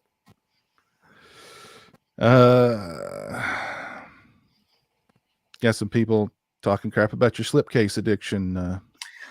You know what? I just had a bag of slip covers given to me, but they're out in the car. Oh, who's supplying you with all of these slipcases? People. Are they mailing them to you? Are they physically bringing them to you?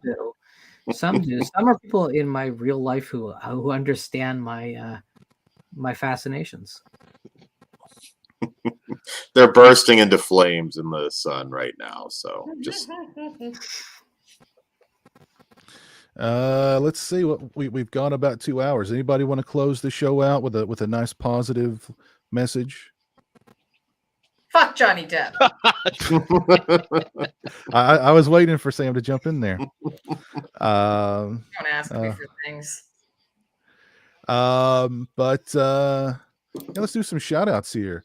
Shout out to Bog Zombie for the $2 super chat. Thank you very much. Let's see who we've still got with us here tonight. We've got Jessica, Cable Channel 11, Jess. We've got Ben Grimm in the chat. Ben, hope you're doing well. We got Chris, Slasher Home Video. We got Chris, Mr. Sam in the chat. We've got Paul Revere's Ferrari. We got Christian in the chat hanging out. J666. Hey, isn't that Devon Graham? Gary North. Mastered for Vinyl. Captain Halloween, my buddy Keith is hanging out with us tonight. Big A. Big T. We got Big A and Big T. I wonder if they're related. They're about TNA. We've got Andrew in the chat with us. We've got Andrew in the chat with us tonight. Andrew, hope you're doing well. It's not like Big John and Little John, is it? Oh God. Don't know. We had a bunch of fake accounts in the chat tonight also. That was exciting. I like that. There's like there are a lot of people here. We have Nick W in the chat tonight. He's hyped for the Satan's Little Helper Blu-ray coming out from Synapse. Also in the chat, Christian Hanna, as he said, you can get your wax melts tomorrow. It's a lot of glare, but this is the creature scent, which might be my favorite so far, although I haven't burned it. But really good stuff, guys. I really wanted to get his Toby Hooper one. Was it Toby Hooper or Leatherface that's supposed to smell like leather? Yes. But that one sold out quick. I mean, people love the scent of leather. If you want it, get it when he drops them. First thing in the morning, it's what you want to smell. That's what you want to smell. Yeah. Because you've got that mask on, you know. Leather, dog piss, and soiled sheets. There you go. That's the morning. Good idea from Chris. He needs a men's scent. Oh, I agree with that entirely. That's a very what would that smell like? Would that smell like I don't want to know. Just like, I don't know. Placenta. Again. Axe and ass. Oh, Axe body spray. Lots of Axe body spray and body odor. Like the combination is melded together. I know he's putting out a new beginning scent that's supposed to smell like fresh linen. I've got to get in on that one. It's not going to. It's going to smell like recycled garbage. No. No, he's gone. Or it could smell like a chocolate bar. I mean, I don't know. Fresh linen soiled in chocolate. I like that. He's got to do some of these gag scents. I want like humanoids from the deep, dead fish sort of thing, and yeah, those will sell out too. I would bet anything. Those would. There's a big market for that.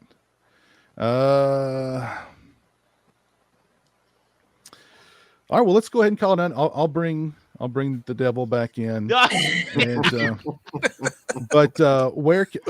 That's a good idea. Enchiladas, which I think Christian and I are in negotiation for a Taco Man scented candle. So yes, that'd be a good one. That needs to be a thing. Yeah. Yes. The one got canceled. That's what the whole thing's about. Got canceled. It's consequence culture, Lauren. You'll be fine. Consequence culture. Yeah. Let's see. Dan, where can we find you on social media? You can find me at Flesh Wound Features on YouTube. We're getting our Slashtober lineup together, so we're gonna have a lot of cool stuff. Been doing monsters watch-alongs on Sundays leading up to the most anticipated film of the year, Rob Zombie's The Monsters, of course. So yeah, come hang out with us. It's always a good time. Okay. Sam, where can we find you on social media? Usually with Lauren, but if you're on Twitter, I'm at Shivi_GBs, and quick follow me before I get kicked off the platform completely. I have to make a new account. It's too much trouble. Okay. I want Sam 2.0 with the NXT colors. Ew. No, black and gold forever. She's at Shibi_GBs for the time being. That may change once we log off. You never know. Monty, where can we find you on social media? RMJ Movie Reviews at Twitter, at Instagram, and YouTube. There's going to be some fun articles, little thoughts and stuff I put up on Twitter and Instagram, and then more fun movie reviews from YouTube. Very cool. Lauren, where can we find you on social medias? At Lauren Dixon on the tweets. Visited by Voices1 on the tubes. And just search my name, Lauren Dixon, on the Amazon to buy stuff and support me so I'm not homeless. You can burn all of the slip covers for warmth. Warming his hands over the Scream Factory. There you go. That was good. Mike, where can we find you on social media? Twitter at BMovieMike. Right now, that's it. But the expansion is coming very soon, hopefully by the next show. So I'll have more to talk about that. The expansion of B-Movie Mike. I like that. Wow. The extension. Someone's been whispering sweet nothings in his ear. No. All right. Well, thank you all for joining me tonight. It's been fun as always, and thank you everybody for tuning in. We will see you again in the very near future. So take care, be good, keep Halloween in your heart, and we'll see you soon. Peace. In your heart.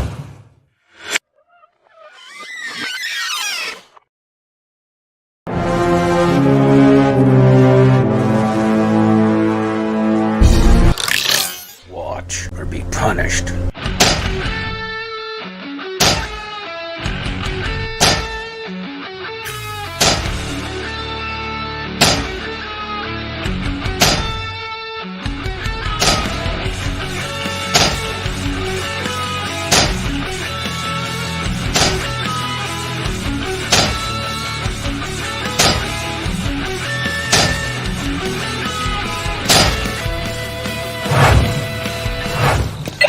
I was a mild-mannered chemist. Okay.